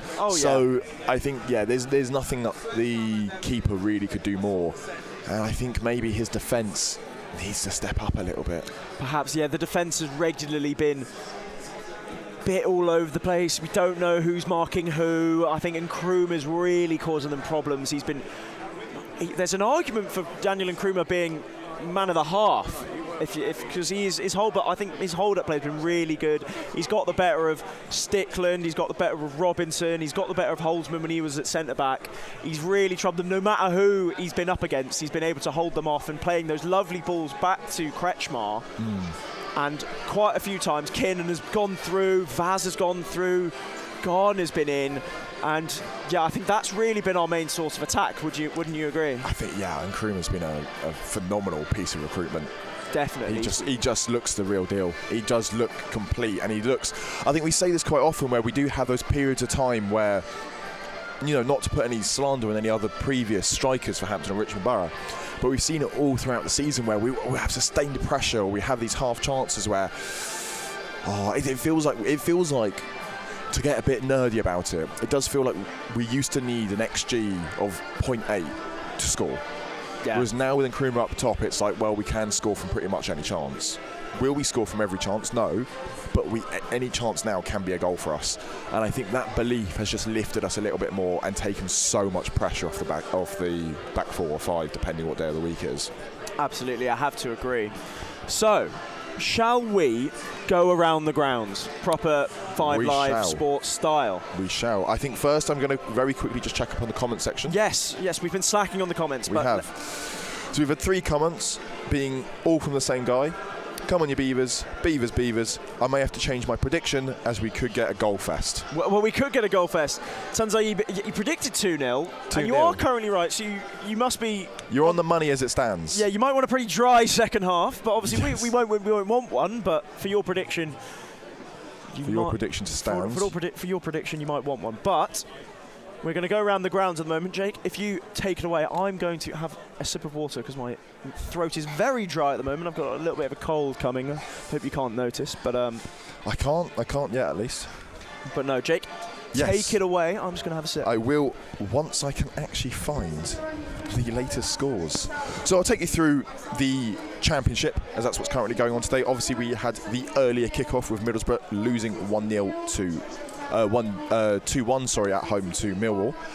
Then if we go through the half-time scores currently in the championship, so Birmingham Blackburn are drawing 0-0, Charlton and Bristol 1-1, Leicester City are losing 2-1 to Preston at home, Norwich winning at home to 1-0 to Portsmouth, Oxford United and Hull drawing 1-1, QPR beating Watford 1-0 just down the road from here, Sheffield United drawing 1-1 with Swansea, Stoke 1-0 up against Sheffield Wednesday, and West Brom beating Wrexham 2-good. Okay, sounds good. Sorry, I was zoned out there, but no. Should we go to the National League South? But we'll go National League South. Should we go now. National League Yeah, South? I know you wanted to talk about QPR. Yes. I know you wanted to talk about the mighty Rangers. As a faux QPR fan, it's my neck of the woods. But no, so yes. AFC Tottenham beating Salisbury 1-0, Bath City drawing 0-0 to Chippenham Town, Chelmsford beating Enfield 1-0 at home, Dover losing 1-0 to Maidstone. I do believe that means we do jump a place in the table. Does it now? Well, we'll have a look at the table. We'll double check. Hampton and Richmond, obviously, you know the score here. Hemel Hempstead losing 2-0 at home to Chesham. Hornchurch beating Dagenham and Redbridge, which is on TV today. The only fixture I do believe that it is on. It is being shown on TV. Yeah, beating Dagenham and Redbridge 2-0 at home. Horsham beating Dorking 1-0. Slough Town losing at home to Maidenhead. Tonbridge Angels losing 2-0 to Ebbsfleet United. Weston-super-Mare losing 1-0 at home to Torquay. I think, is that a bit of a local rivalry? Weston versus Torquay? I don't think so. Do you not think? No? No, I don't know. Bit of a West Country? Well, Weston-super-Mare is not exactly West Country, I wouldn't say. It's not Somerset, no? I don't think so. Okay. Well, we'll do some geography revision. We'll do some geography revision. And then Worthing losing 1-0 to Eastbourne Borough. Okay. Well, what does that mean for the table, Jake, whilst I find out where Weston-super-Mare is? Yes. So you do not get this on Sky Sports. It is a little bit of a local derby. I'd say they're on... Torquay's a bit more southwest than Weston is, but... Weston is there. Okay, yeah. Weston just west of Bristol, west of Bath. So yeah. Well, I'm impressed considering I'm a London boy. I'm actually kind of impressed that I had the local knowledge to pick that up. Well, what does that mean for the National League South table, Jake? Can you talk us through that? Yes, as soon as I have the table live. It's, I have it here for you, so you can just read it off my phone. Well, that works just as well. So yes, as it stands, we jump into 18th. Farnborough remain in 20th, where they were at the beginning of today. We have swapped places with Salisbury, thanks to the goal difference that we were mentioning pre-game. Oh, yes. We are now 2 goal difference to the better than them. We're on -12, they are now on -14, tied on points. And we're tied on points with Dover. The goal difference with Dover will be presumably insurmountable in this one game. However, if Nkrumah continues, if he continues to bag goals, then we might have to start questioning how insurmountable that goal difference really is. But yes, for the moment, we remain in 18th. However, you could be talking in a week or two's time, we could be looking at more mid-table levels. So yeah, it's all looking pretty positive for Hampton Richmond Borough. Yeah, but from a Farnborough perspective, if we talk about them for a minute. So Chippenham are currently drawing 0-0, aren't they, in their game? They're currently playing, if you remind me, who are they playing? They're currently playing Bath. Yes. They're currently playing Bath, bit of a relegation 6-pointer there. But if Chippenham were to win, they would move to 41 points. That's 3 points behind Farnborough as it stands. We hope that remains the same from a Hampton and Richmond Borough perspective. But for Farnborough, this is such a big game. So this second half is massive, because if that gap is to be cut to 3 points, that's all of a sudden Chippenham are breathing down their necks. And yeah, so I think Farnborough are going to want to really come out firing in that second half. They're going to want to come out firing. I do still think they'll be okay. I do still think they'll be okay. I mean, look, Chippenham it's 0-0 at the moment. There's still 45 minutes left to go. They could end up losing that game. Bath City obviously will be desperate to try and get anything out of that, as both teams will be. But yeah, look, a draw or a loss for them will be devastating for Chippenham. And I do think, yeah, as it'll get close, but I do still think there'll be just about enough in it for Farnborough to stay safe. Well, we will see. Of course, Chippenham do travel to the Bev on the 11th of April, so tune into that. Is our next home game, so tune into that one, and to see whether this relegation battle, if maybe we get sucked into it. Of course, we hope not, but I think we should be pretty safe with it. But it would be nice now if we're the deciders. Maybe we play 2 candidates in is it 2 back-to-back games? Yes. Pretty quick succession. So yeah, we're in a real position now to really decide who goes down and who stays up. Yeah, considering we thought we couldn't decide. We thought it was going to be us. But what is what's the opposite of a kingmaker? I don't know. A prince loser? I don't know. Well, because we're not going to be the kingmaker. No. We're not going to decide who wins the league, but we're going to decide who stays. Oh, okay. I don't know, but we'll Google that one. Tell us in the comments. Yes, we'll think of a phrase for the opposite of a kingmaker. Think of one word that sums up Hampton and Richmond Borough at the moment. What their role plays for the rest of the season. Yeah, that'll be good. So let us know in the comments what you want from Hampton and Richmond Borough for the remaining games. We've got 2 remaining home games, of course. One is against Chippenham, and the other is on the 25th of April against Enfield. So, as we say, against relegation candidates. But anyway, we'll bring it back to today. Second half coming up very shortly. What do you think Dowse is saying at half time at the moment, Jake? I think he's saying to Frimpong, whatever you've got in that boot, keep it in there for the rest of the season. Whatever you had for breakfast, keep eating it. Keep eating it. Whatever you've been doing, keep doing it. Whatever he's been doing, keep at that. He's been so on his toes. It's fantastic to see. I think he'll just be saying to everyone else, maybe the general midfield and kind of the defence, is just kind of get the ball down, calm it down a little bit, play it in between the ranks. Don't need to lump it forward. Maybe be a bit sensible with it. Just not slow the game down, but just get that passing a bit more crisp, a bit more quicker, a bit more interplay, a bit more. Maybe a bit less desperate with some of the challenges. Yeah, but yes, there was, of course, Max Kretschmar has gone into the book. Yeah, maybe quite a not desperate, I'd say, but maybe over tenacious, maybe. Yeah, I think maybe he might just be saying just a bit more of a level-headed second half. We've got the 2 goals to the good. We are not chasing the game.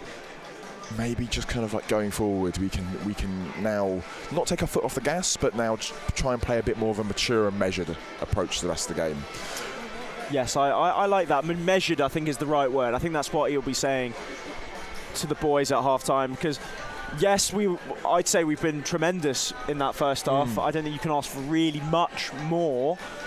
But I think now it's just a case of game management, a case of seeing it out, making sure that we don't do anything silly, because they always say 2-0 is a dangerous scoreline, don't they? They do. The next goal is important, if there is a next goal.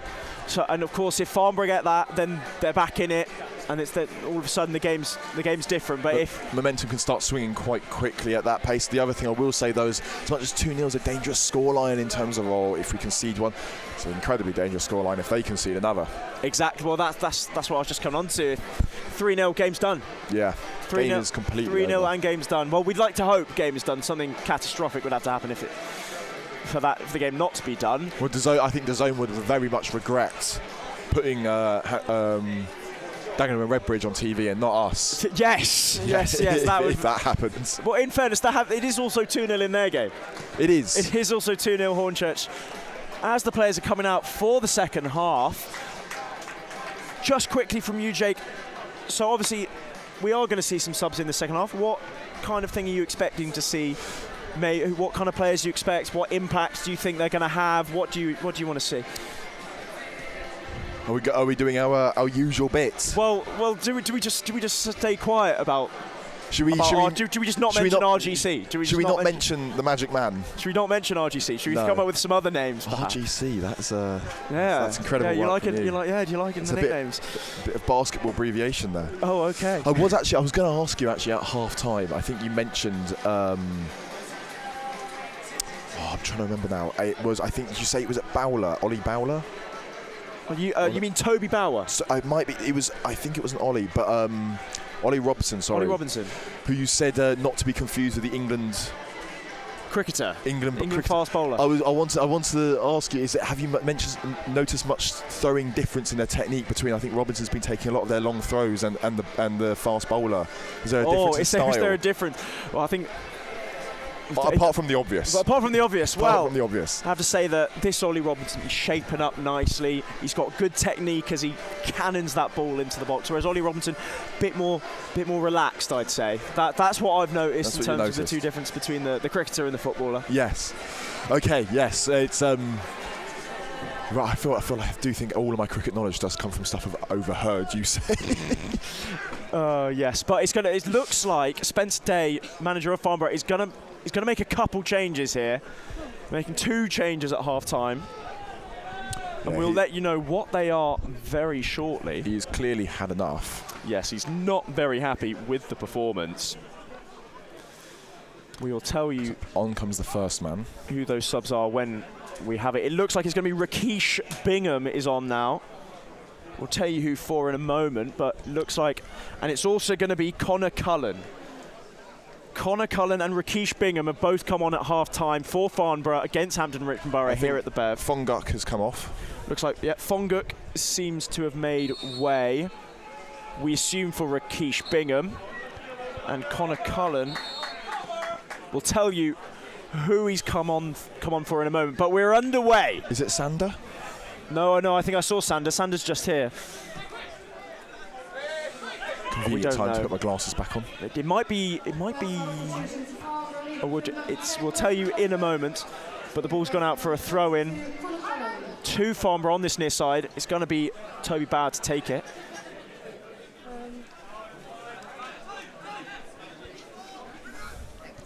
Still just trying to figure out who the other man is who's come off. Yes. Let me do what you take over a second. I'll do some investigative. Yes. Investigative journalism. We like it. I think it might. No, he's still on. It could it be Ollie Robinson? That's what I just said.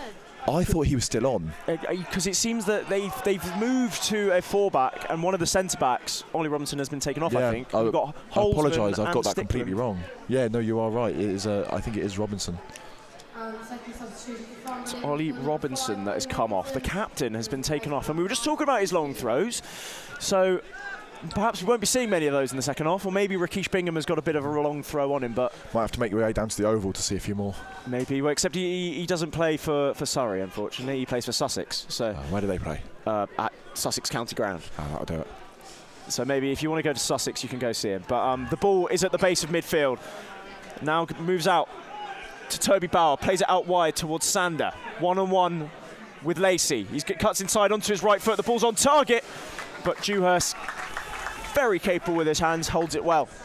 Yeah, that's the first time he's really been tested, the goalkeeper, at least for the Hampton Richmond Borough side. I think that's the first real danger he's really had to sniff out. It's a good opportunity for the opposition. This change of formation, I think, looks like it could be quite beneficial for them if this is the tempo they're going to go at. It is worth mentioning they obviously did have that chance in the first 2 minutes of the first half, so it could be an absolute red herring.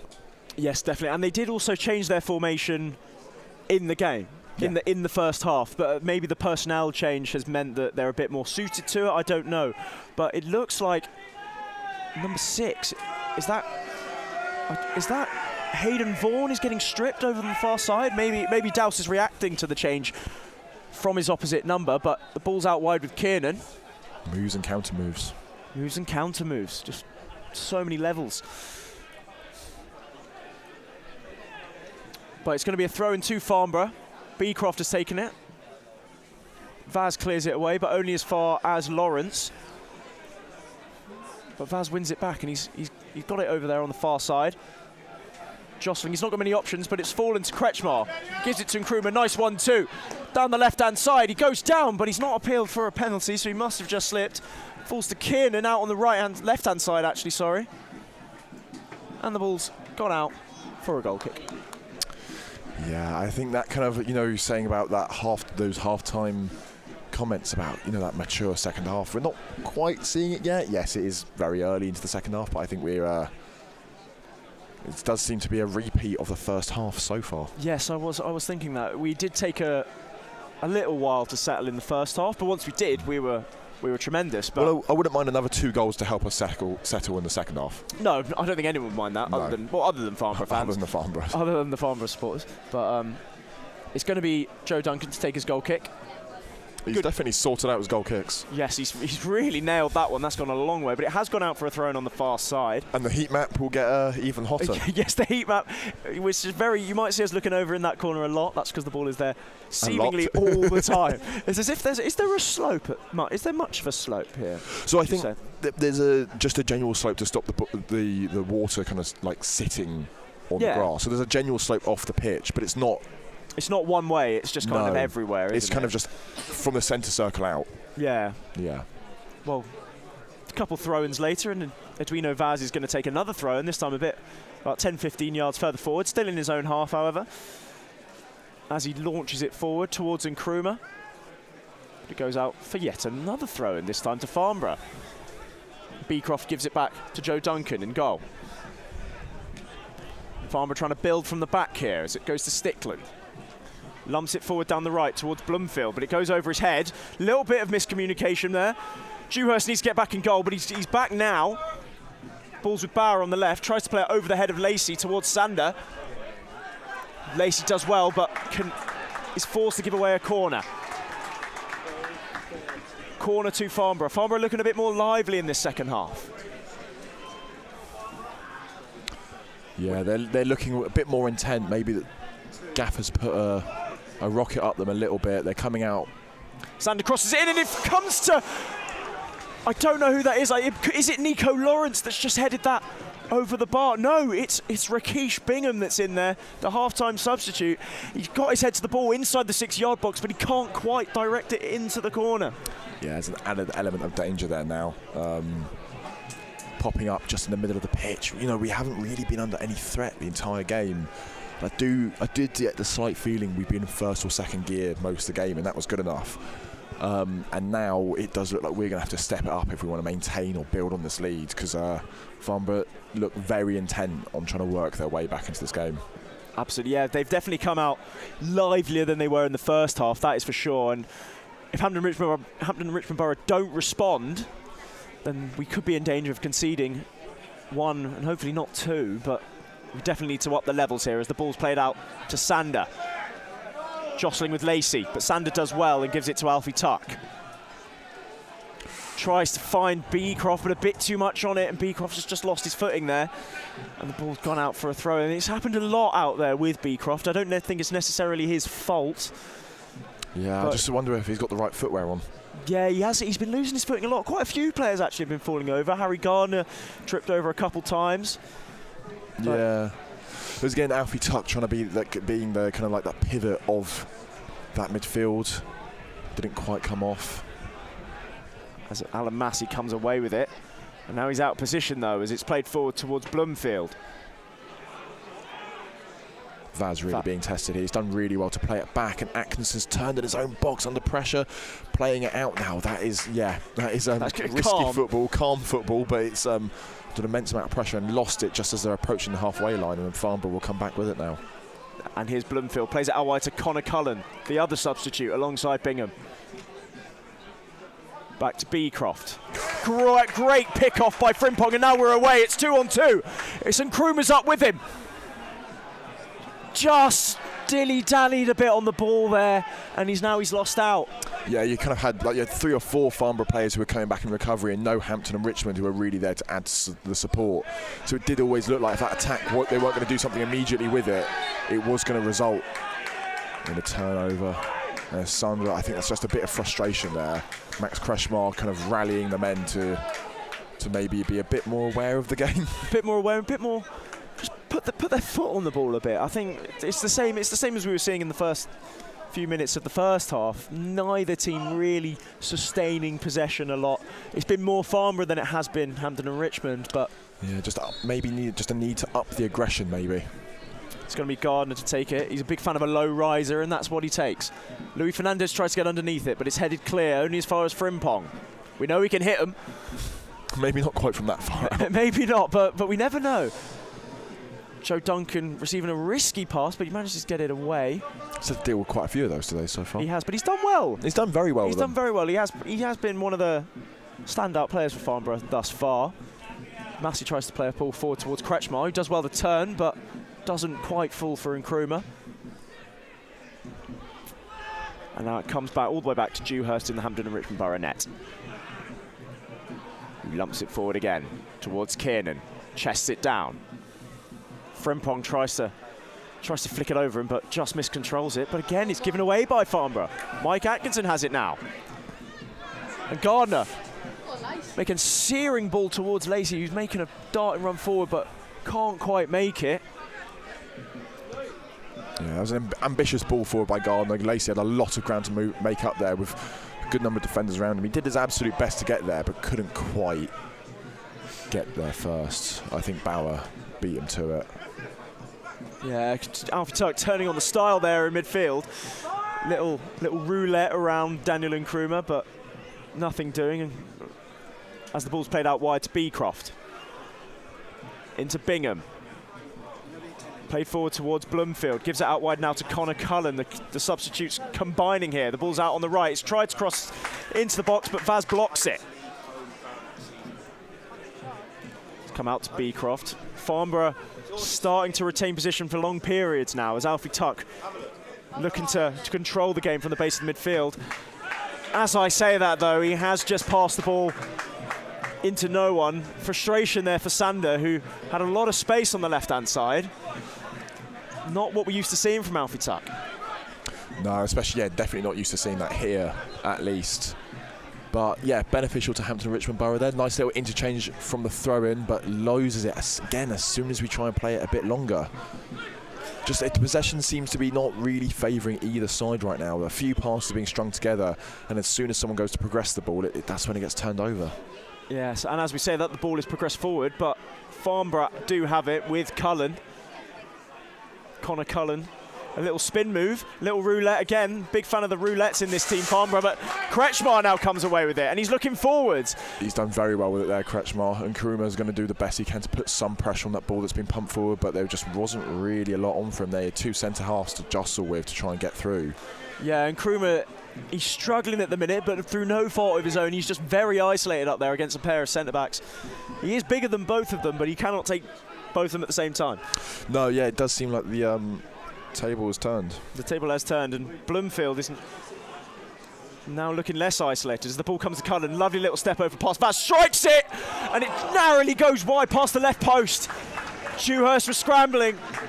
First real chance for Farnborough in this second half. We may be in need of having a little bit of a switch up to deal with their tweakering. Yes, it because does it doesn't seem to be working for us anymore. Seems like Rakesh Bingham is picking up some lovely spaces in the half space. What would you do if you were doused in this moment? What are you doing to change the system to deal with this switch in formation, this switch in tactics? This switch in tactics, I'm unsure if I'm really honest. Maybe we're looking at a Sam Deadfield. Maybe he can add something in midfield. Maybe the midfield's just tired. But I think the shape's fine. I wouldn't change that. Maybe just energy-wise, we need something. As Alan Massey is going to pump it long. Kretschmar underneath it, but Stickland has won the header well.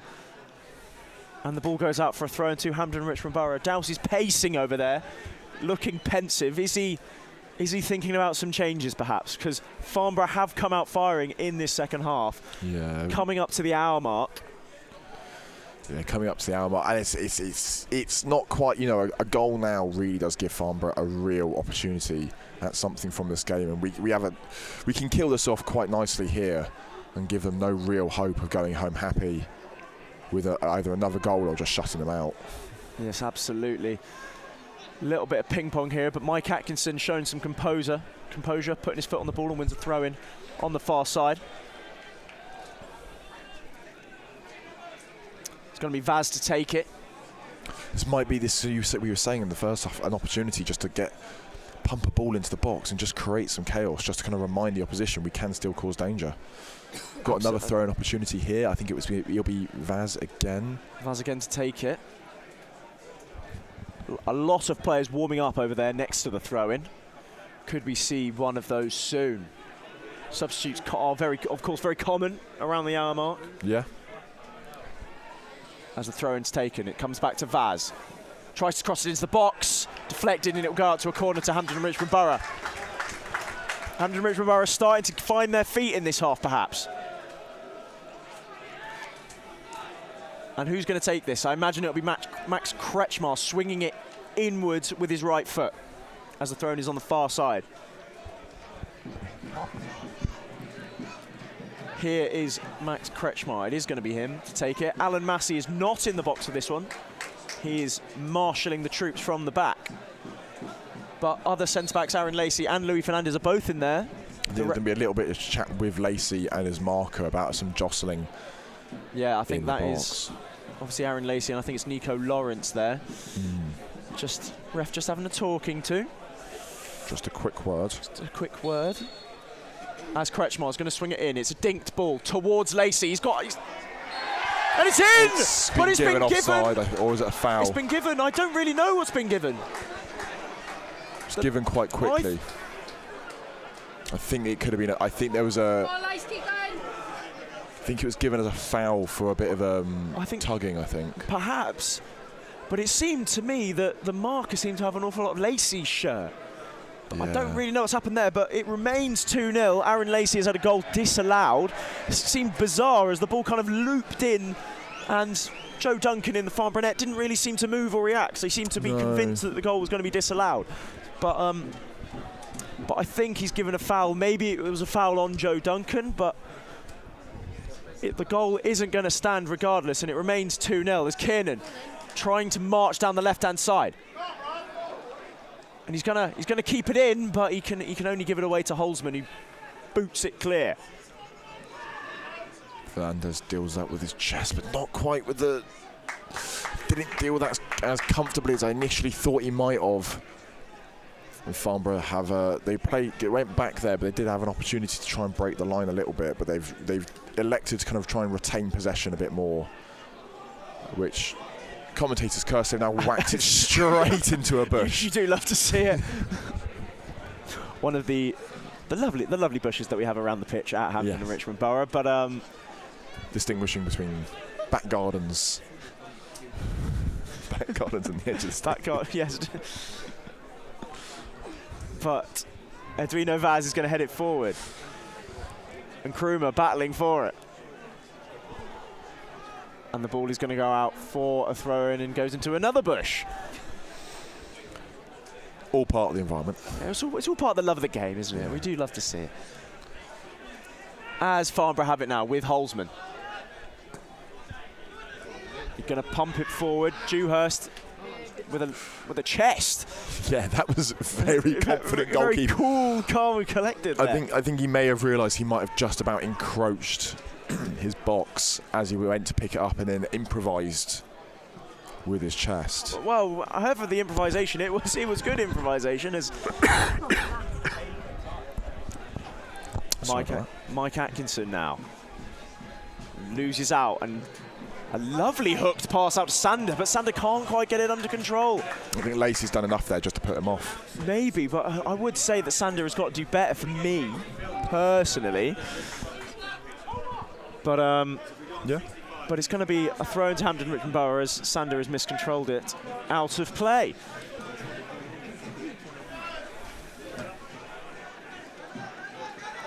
Alan Massey going to lump it forward. Atkinson now picks it up, looking forwards, trying to find Aaron Lacey, who's going to lump it forwards towards Kiernan, who is offside. Probably shouldn't be offside there, Brendan Kiernan. It's been a couple times now he's been offside. Yeah. Once maybe an accident, second time, third time, fourth time, we don't know. In those kind of situations, also, it wasn't the opportunity to get in behind. He still had his man behind him. So, yeah, maybe just a bit more aware in that kind of situation. I could understand if he'd made a darting run through, but in that kind of situation, I don't see how you can get caught offside there. Yeah. Alfie Tuck now playing at the base of the midfield where he's accustomed to playing as the ball's played down the line looking for Beecroft. Can he get there? No, he can't. And it will be a goal kick. Marcus Dewhurst will slowly trudge over and collect the ball. He's very aware that his team are 2-0 up here. Trying a bit of game management perhaps. And that's what we were talking about at half-time, trying to really control the game in this second half. Not necessarily scoring, but maybe just killing the game off and getting the result over the line. Yeah, obviously we've trickled over the hour mark, 63, 64 minutes in, and it's that initial onslaught from Farnborough, it seems to have died out. We've seemed to have ridden the wave pretty well without having conceded any major chances. Yes, I would say there was. Rakesh Bingham did have a header early on in this half, and I think it was it Connor Cullen who had an effort that narrowly went wide, but other than that we've managed to weather this storm, and Brendan Kiernan's trying to isolate Beecroft out there on the left hand side. He's done well just to kind of keep the ball in that area, Kiernan. He has, but he has given it away now, unfortunately, as the ball's cleared away towards Bloomfield. Lacey's going to put, not as much of his laces through that as I was expecting, and the lines has gone up again. Yes, and Krumer's now been given offside. He's not happy with it. He doesn't think he was, but yeah, this may be something that's worth a bit of an adjustment. Yes, of course we do have plenty of striker options off the bench. We do have, obviously, of course, RGC, who we mention all the time about coming off the bench, and also we got CF9, as I'm going to call him, CF9, Craig Fassamade. He is also on the bench, and we could see either of those come on very shortly, but Dow seems like he's happy to run with it at the moment. There's a fashion brand associated with CF9. CF9. Yeah. Maybe that's the new one, CF9. Maybe we should bring that up with Fassamade. Maybe he'll start it. Nice little boot sponsor. Yes, little CF9 on the side. I wouldn't mind it. Get all the kids wearing it. But Stickland is going to play it forward towards Cullen. Vaz does well, but he can only head it out for a throw-in. Midway into the Hampden and Richmond Borough half, out there on the right-hand side. Who is that? That is Lawrence. Gives it out to Bauer. Tries to find Bingham, but it's a misplaced pass again. Those misplaced passes just really letting Farnborough down in the key moments. Something looks to be up with Bloomfield here on the other side. I don't know if he's taken a knock or what's happened, but he's head down, hands on his knees, and he's not looking too healthy right now. Yeah, he's moving very gingerly, isn't he? Yeah, something seems up with him. Yeah, I don't know if Spencer Day is going to be looking to replace him. I don't know if he's going to be able to continue looking at him. He keeps making a short little walk and then having to pause to kind of get his breath back. As the attendance has just come up on the bin screen, and it is 1,000. Ball through here, Max Kretschmer can't quite get there first. Lacey takes a touch, but no doing, goes out for a throw-in. There's a real chance then. Krumer played that ball round the corner, kind of in between the lines. Max Kretschmer looked to dart onto it, but there was just that last lagging man who they couldn't quite get past. Yes, unfortunately I missed that one because I was reading the attendance, but yeah, sorry for interrupting you there. No. What are we at the Bev today? We are 1,230. Wow, it's a good attendance turning up here as Kiernan's trying to find Krumer! Yes! And it's 3. Daniel Krumer. When he gets in those positions, he is inevitable. A little ball through from Brendan Kiernan. And he's just buried it into the bottom right-hand corner. Well, he's 2 for 2 at the Bev now.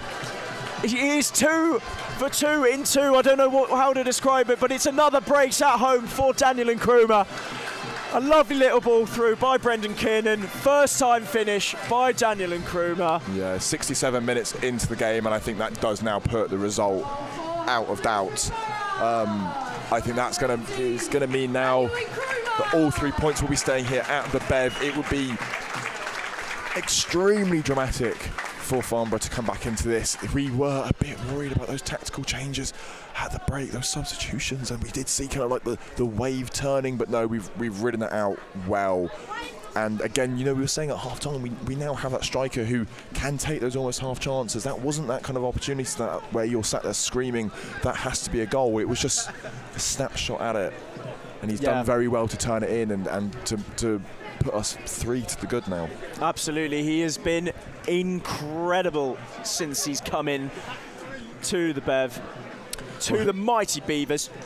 Well, I do hope. I think, are we seeing a change here now? Yes, I think it looks Bloomfield like Bloomfield is going to have to come off, unfortunately. is unable to continue. Yeah, it does run off, which is always a good sign. Always good, and it's going to be John Oyenuga who's going to replace him. Yes, Bloomfield obviously had that injury just before the goal, and it seems like he's unable to continue. Or is it maybe protecting him? Perhaps the game is slightly gone. I will say, whoever did recruit Nkrumah, I do hope they're on a goals bonus for yes, you hope so, because he has been incredible since he's come in. That's 4 goals now in his first 3 games for Hampden Richmond Borough, and all power to him. We love Daniel Nkrumah. And the play is back underway here, and it's back with Joe Duncan, sorry, not Josh Duncan. Still thinking of John Oyenuga, who's just come on for Mason Bloomfield. And it's Oyenuga who's now battling with Vaz for possession. But Vaz manages to clear it away towards Kiernan. But he's giving it away now. And it's fallen to Bingham. He's going to get a strike away, and it's in! And it's 3-1. Did that take a deflection? I don't think so. Bingham battling with, I think it was Fernandez in there. Managed to cut it back onto his left foot and found the bottom right corner. Past Dewhurst in there. It's now 3-1 to Hampden Richmond Borough, but a quick reply from Farnborough. Bingham, the substitute, came on at half-time, and he's done really well, but it's fancy feet. Well, we would say he's been looking lively the entire time he has been on the pitch, so it's annoying to see. You can see it just on the brink of the 70th minute there. That is frustrating. It is frustrating, especially because we were just saying the game's done, but now I think the game's alive again now. I think we steal 2 goals to the goods. With 20 minutes left, we should be safe, and we're looking aggressive here. We haven't done the traditional, well, I say traditional thing. We haven't done the old classic of just lump it forward from a kick-off, and we did look like we were about to create a good chance until the referee gave that free kick just now. Yes, Kwaku Frimpong just fouling Nico Lawrence there in midfield. But it does just give Farnborough a lifeline, that goal. They have been much improved in this second half and probably deserved a goal. But of course that Nkrumah is second of the afternoon, not the evening, sorry.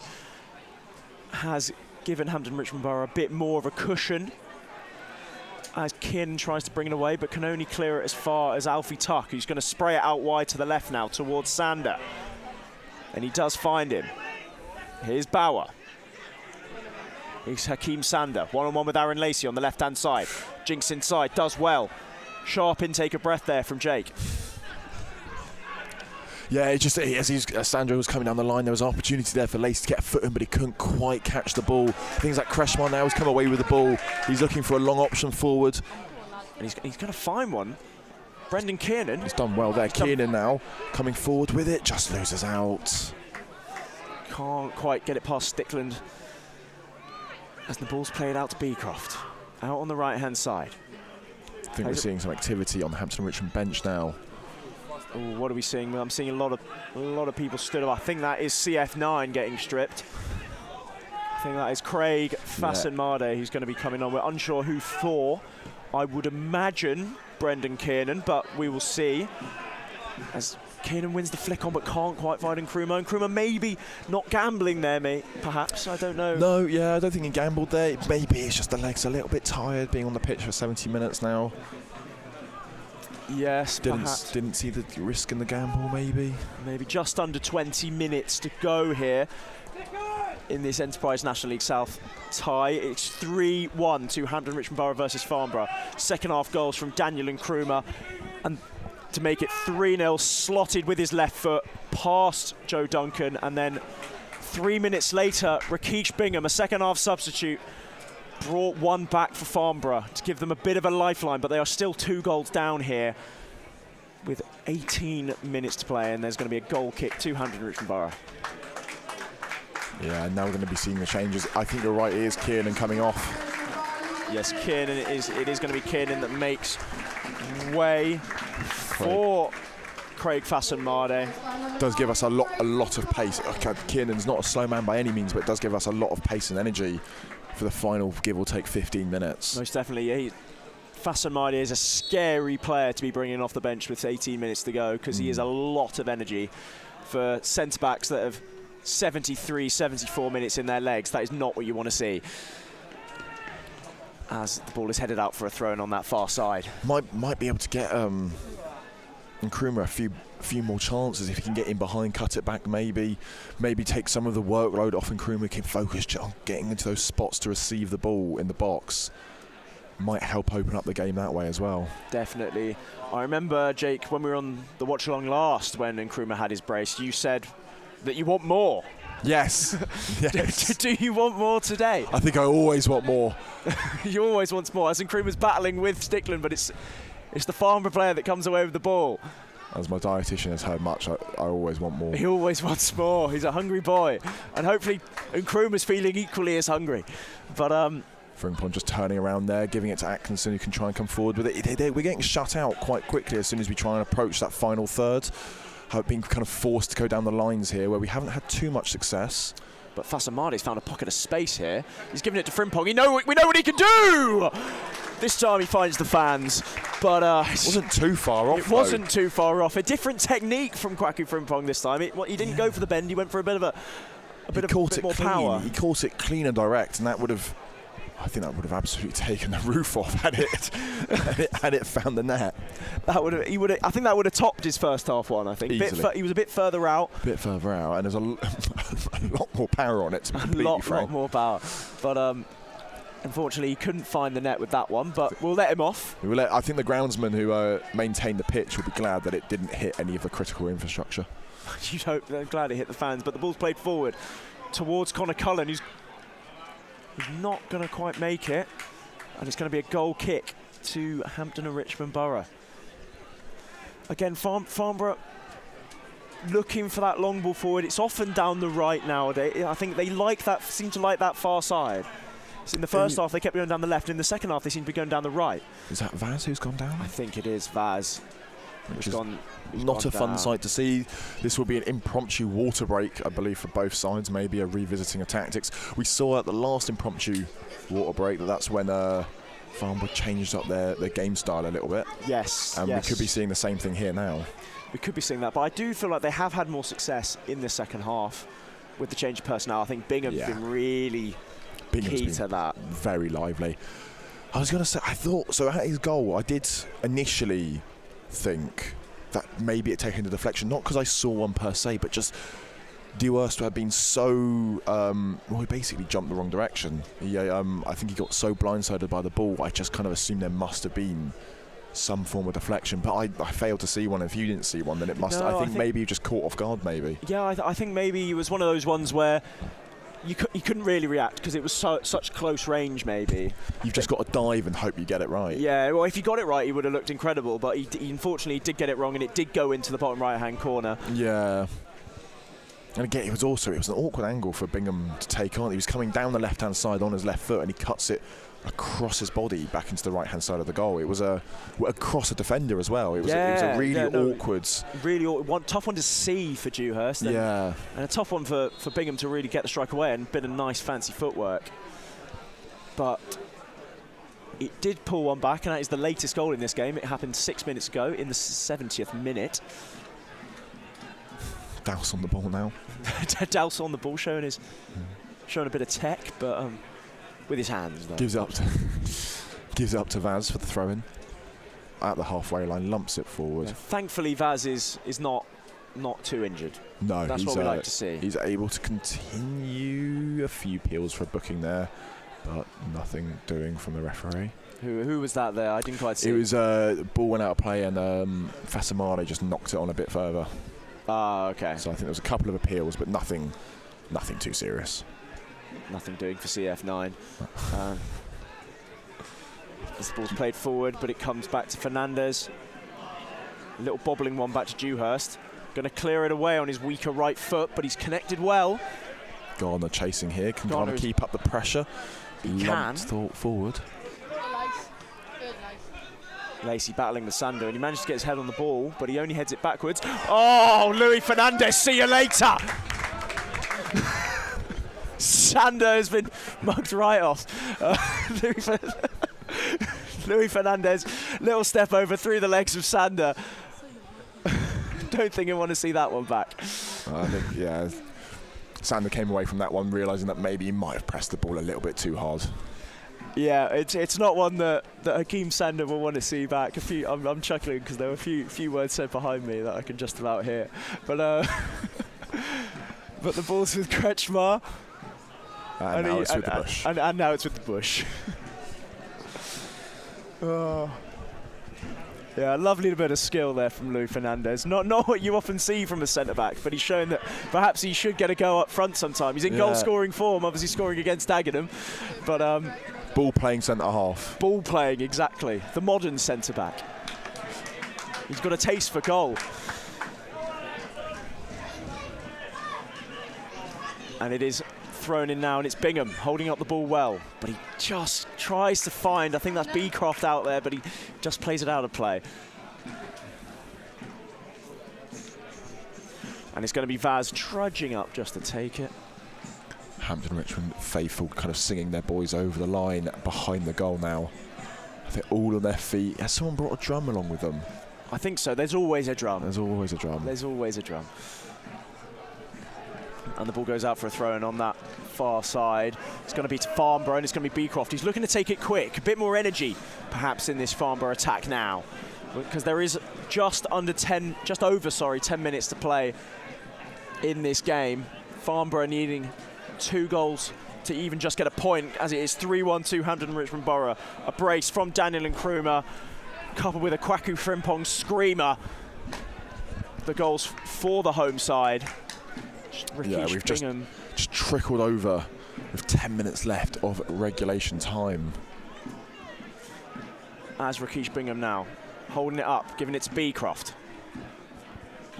Being held up by Atkinson, jostling well in there, Mike Atkinson, but he's given away a foul, unfortunately.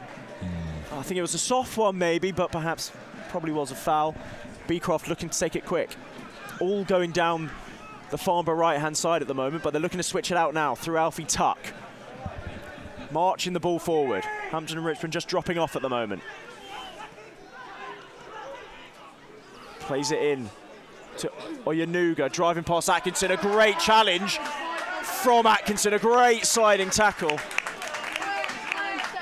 Really stretching for it as Frimpong brings it forward.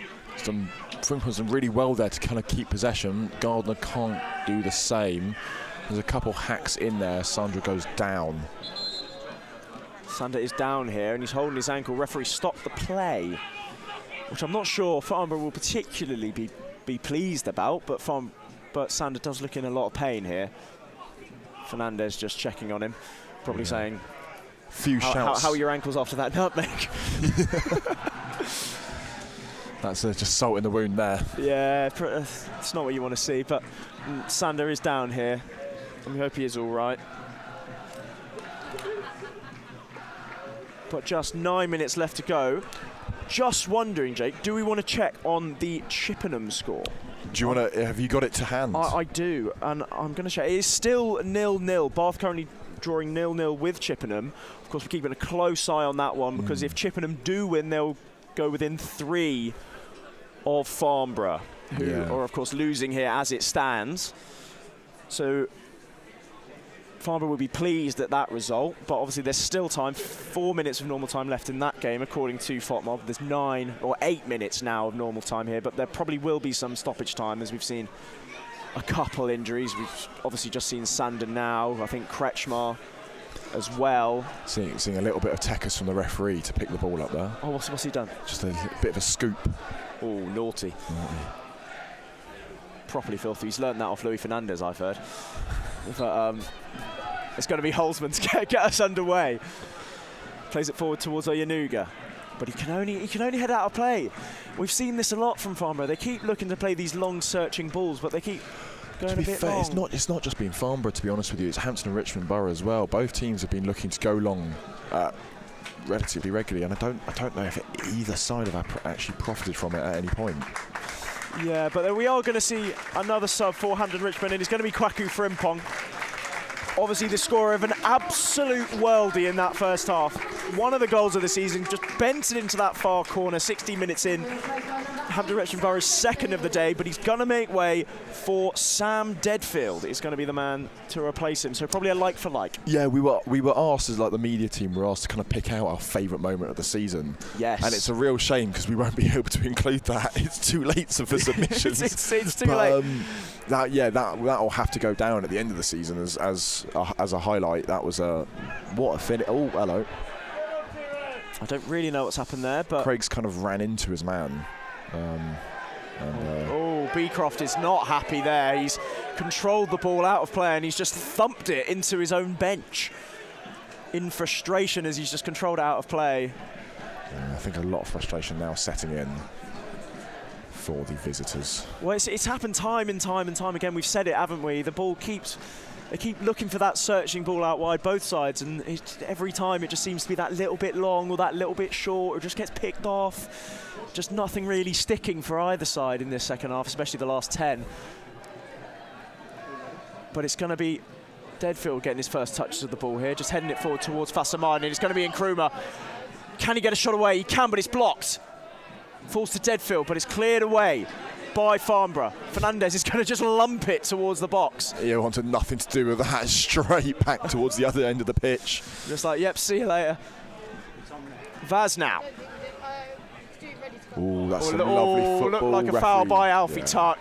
Little bit dangerous there as Deadfield wins a free kick for his side. Yeah, it's a free kick in a dangerous position here. It's well suited for a right footer to whip it in towards that back post. I feel like. But we do also now have the left foot of Sam Deadfield on the pitch. Obviously a set-piece maestro. Do you prefer an in-swing or out-swing? Because I think from here I prefer an in-swinger. I don't know, but we've got a lot of options here. We've got Harry Gardner, Max Kretschmar and Sam Deadfield all over it, but it looks like it's going to be Kretschmar to take it. Yeah. The other two being told to go away. And we've got some tall players, Fernandez and Lacey, both lurking at the back post here, being marked by Nico Lawrence, and I think that is Stickland marking Fernandez there. As the ball swung into the box. It's a deep one. Lacey's gone down there. A few appeals from the fans, but nothing doing for the referee. As Lacey's won it. Great charge down there. Absolutely no prisoners with that tackle there. He saw his opposite number, Lawrence, kind of hesitate slightly on the ball and then just decided to go through him.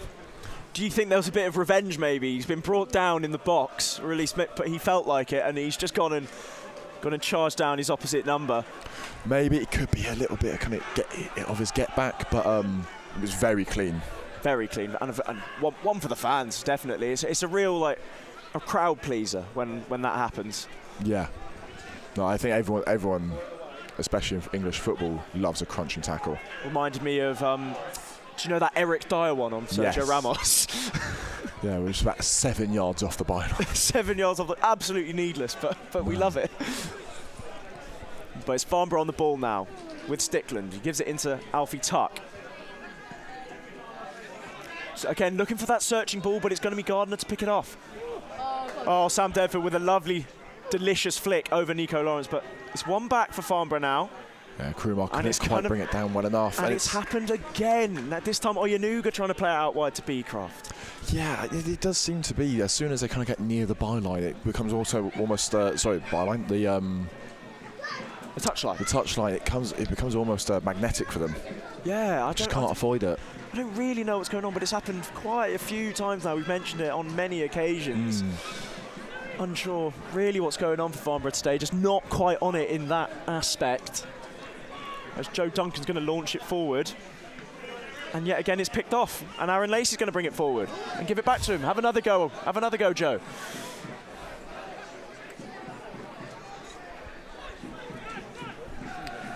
Taking a bit more of a measured approach. There's only about 3 or 4 minutes left of the game when at a time as taken into account. I think there will be a good amount of added time. We have had quite a few injuries. There's a Mike Atkinson with a great challenge to dispossess Rakesh Bingham. All I want to say is I did predict 4-1 before the game, but I just want to put that out there with as we approach the final few minutes of the game. Did I say 3-0? You said 3-0, so we're both doing well here. And it's going to be Dewhurst here. He's going to launch it forward with his right foot. Fortunately, no hand and Richmond Boroughs can get on the end of it, but it falls to Rakesh Bingham, gets the ball under his spell, gives it to Ayanuga. Tries to flick it between two players, and he's just brought down there by Kretschmar. He's now been thrown to the floor by Ayanuga in frustration there.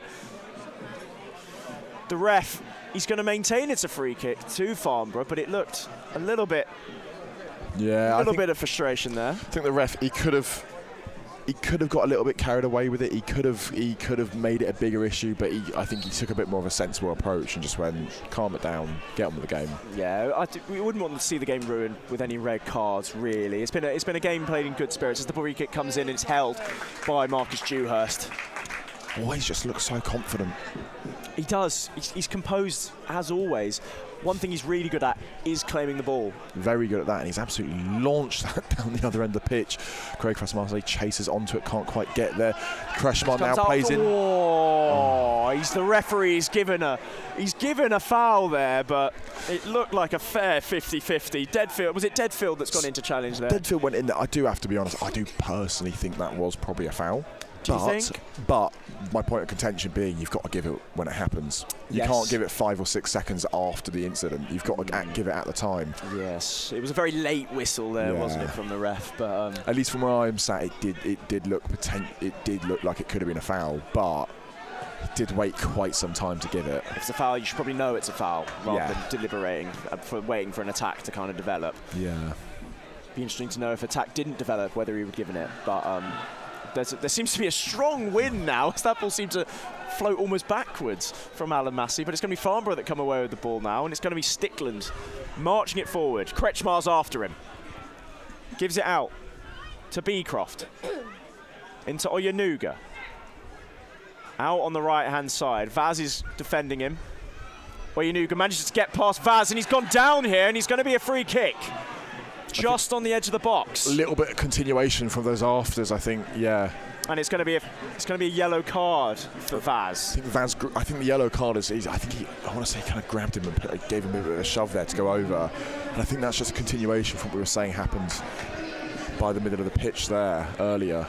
As we enter added time, 3 minutes are going to be added by the fourth official, and it's a free kick just on the edge of the box. Yeah, Oyanuga just got the wrong side of Vaz.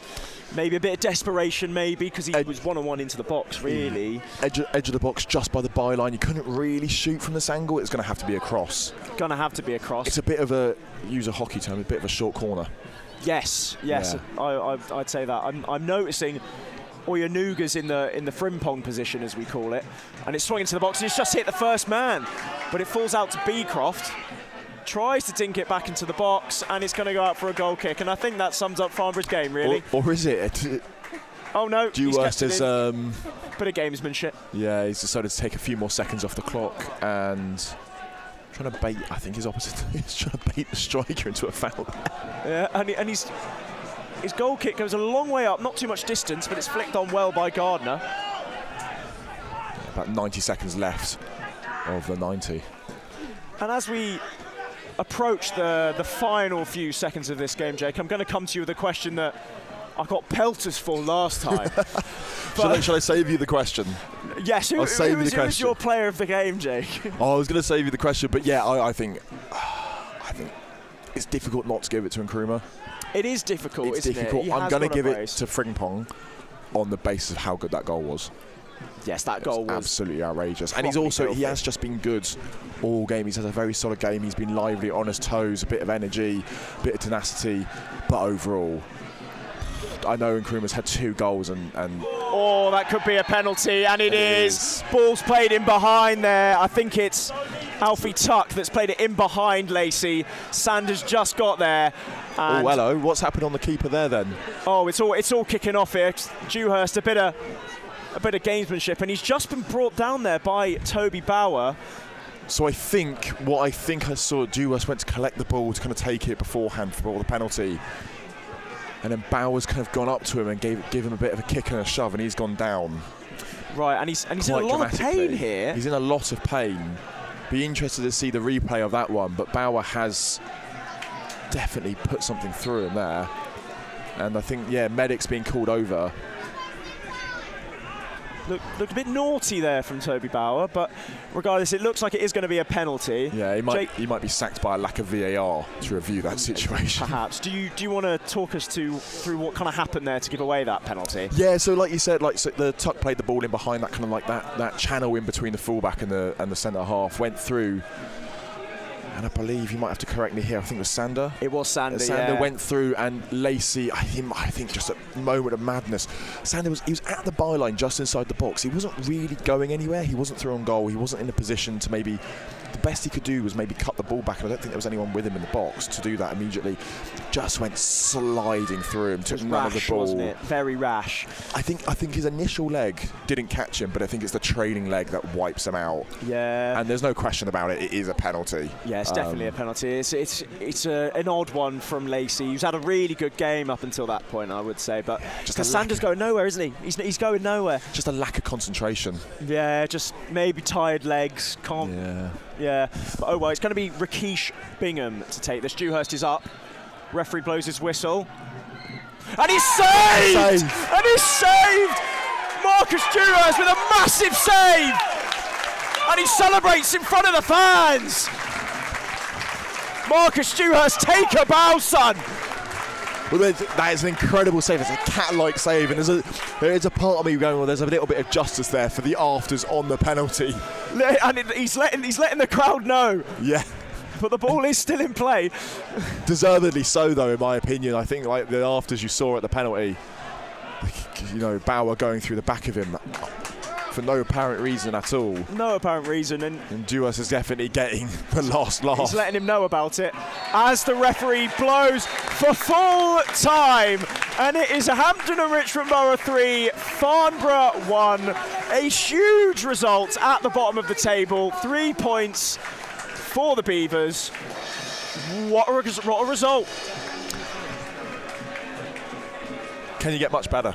Can it? Well, it can. It can be 3-0. It could be 3-0. I mean, let's talk about the game. Obviously, we had that 20 minutes of the second half where we were getting a bit nervy, and Nkrumah killed off the game with that third goal. I know they answered almost immediately, but what mental resilience there is. It's kind of, I think, and then what that shows of this squad, that even 3-1 up with what was probably going to be the final kick of the game, that penalty, to still be so riled up, and everything matters, every kick of the ball matters. And you saw the reaction from Dewhurst when he made that save. I mean, that is really what you want to see from your players, from a leader of the team. Yeah, that's just in the grand scheme of things, 3-2 and 3-1 doesn't make a major difference, but I just think it kicks you on with really that energy and with that squad atmosphere so drastically. Absolutely, it was a massive save from Marcus there, and especially in the dying moments of the game. Like, no one wants to concede, but also maybe make it 3-2. The ref might have given another chance. Yeah, maybe it was right on the breath of full time. It was the only thing that makes me think that maybe it was all she wrote anyway. Perhaps, but anyway, shall we run through all the scores in the National League South? So I was going to go through what that means immediately for the table. Dover. Okay, let's do that then. We'll go. So Dover currently trailing 2-0. So it does mean we will be joint with them on points, only separated by goal difference. That's now a 4-goal difference. Them being on -8, us being on -12. It leapfrogs Salisbury, who have lost 2-1 on the day. Joint on points, but we are goal difference ahead, like we said. Their game is still ongoing, so there is a chance they could claw something back. They're currently 2-1 down, but it is in the dying embers of that game. Farnborough remain in 20th and remain 6 points above Chippenham, who I believe must have lost to Bath 1-0. Yes, I've just checked. Bath have scored a 94th minute winner to beat Chippenham 1-0. That is massive for the bottom of the table. Yeah, arguably that result is going to be bigger for Farnborough than the result here today. Yes, no, they've been bailed out there a little bit. Do you have the scores to hand? I do. Do you want to read them out or shall I? I'm happy for you to read them out. I'll read them out. Go on then. So, scores on the doors. AFC Totton 2, Salisbury 1. Bath, as we mentioned, have just scored a 94th minute winner to beat Chippenham 1-0. Chelmsford have overcome Enfield 3-0. Dover 0, Maidstone 2. Of course here, Hampton Richmond Borough 3, Farnborough 1. Hemel Hempstead 0, Chesham 3. Hornchurch 3, Dagenham 0. Horsham 3, Dorking 0. Slough 1, Maidenhead 2. Tunbridge Angels 1, Ebbsfleet 2. That game just finished. Weston-super-Mare have lost 3-0 at home to Torquay, and Worthing have won 2-1 against Eastbourne. So, shall we wrap up then, Jake? Yes. Give me your final thoughts on the game. What a day it's been. The sun's just peeking through at the right time. Yes. Tell me, give us something to take home with. I mean, these scenes we're currently seeing, who is that? I think it's Nkrumah and Vaz jumping up and down in front of the home support. We've got Country Roads, Take Me Home. It's a great atmosphere here at the Bev now. We're back into winning ways. Everything's looking a lot more positive, building up towards that new season it'll be August, won't it? Yes. Yes. But yeah, everyone's in good stead. Everyone's looking happy. Everyone's, I think, much more relaxed than maybe they were a few months ago. And it's all looking much brighter. And I think part of that is down to the recruitment of Nkrumah. I think he's been such a bright spark, and he's allowed us to, on those times where we are dominating games or we are having those chances, to actually get a good crack at it. Absolutely, and we mentioned it before the game, we just needed someone to score goals, and that man scores a hell of a lot of them. Yes, he does, and may he continue. And long may it continue. Anyway, thank you very much for tuning into the Watch Along. I've been Eddie Edwards. I've been Jake Holmes. And see you later. See you at the next one.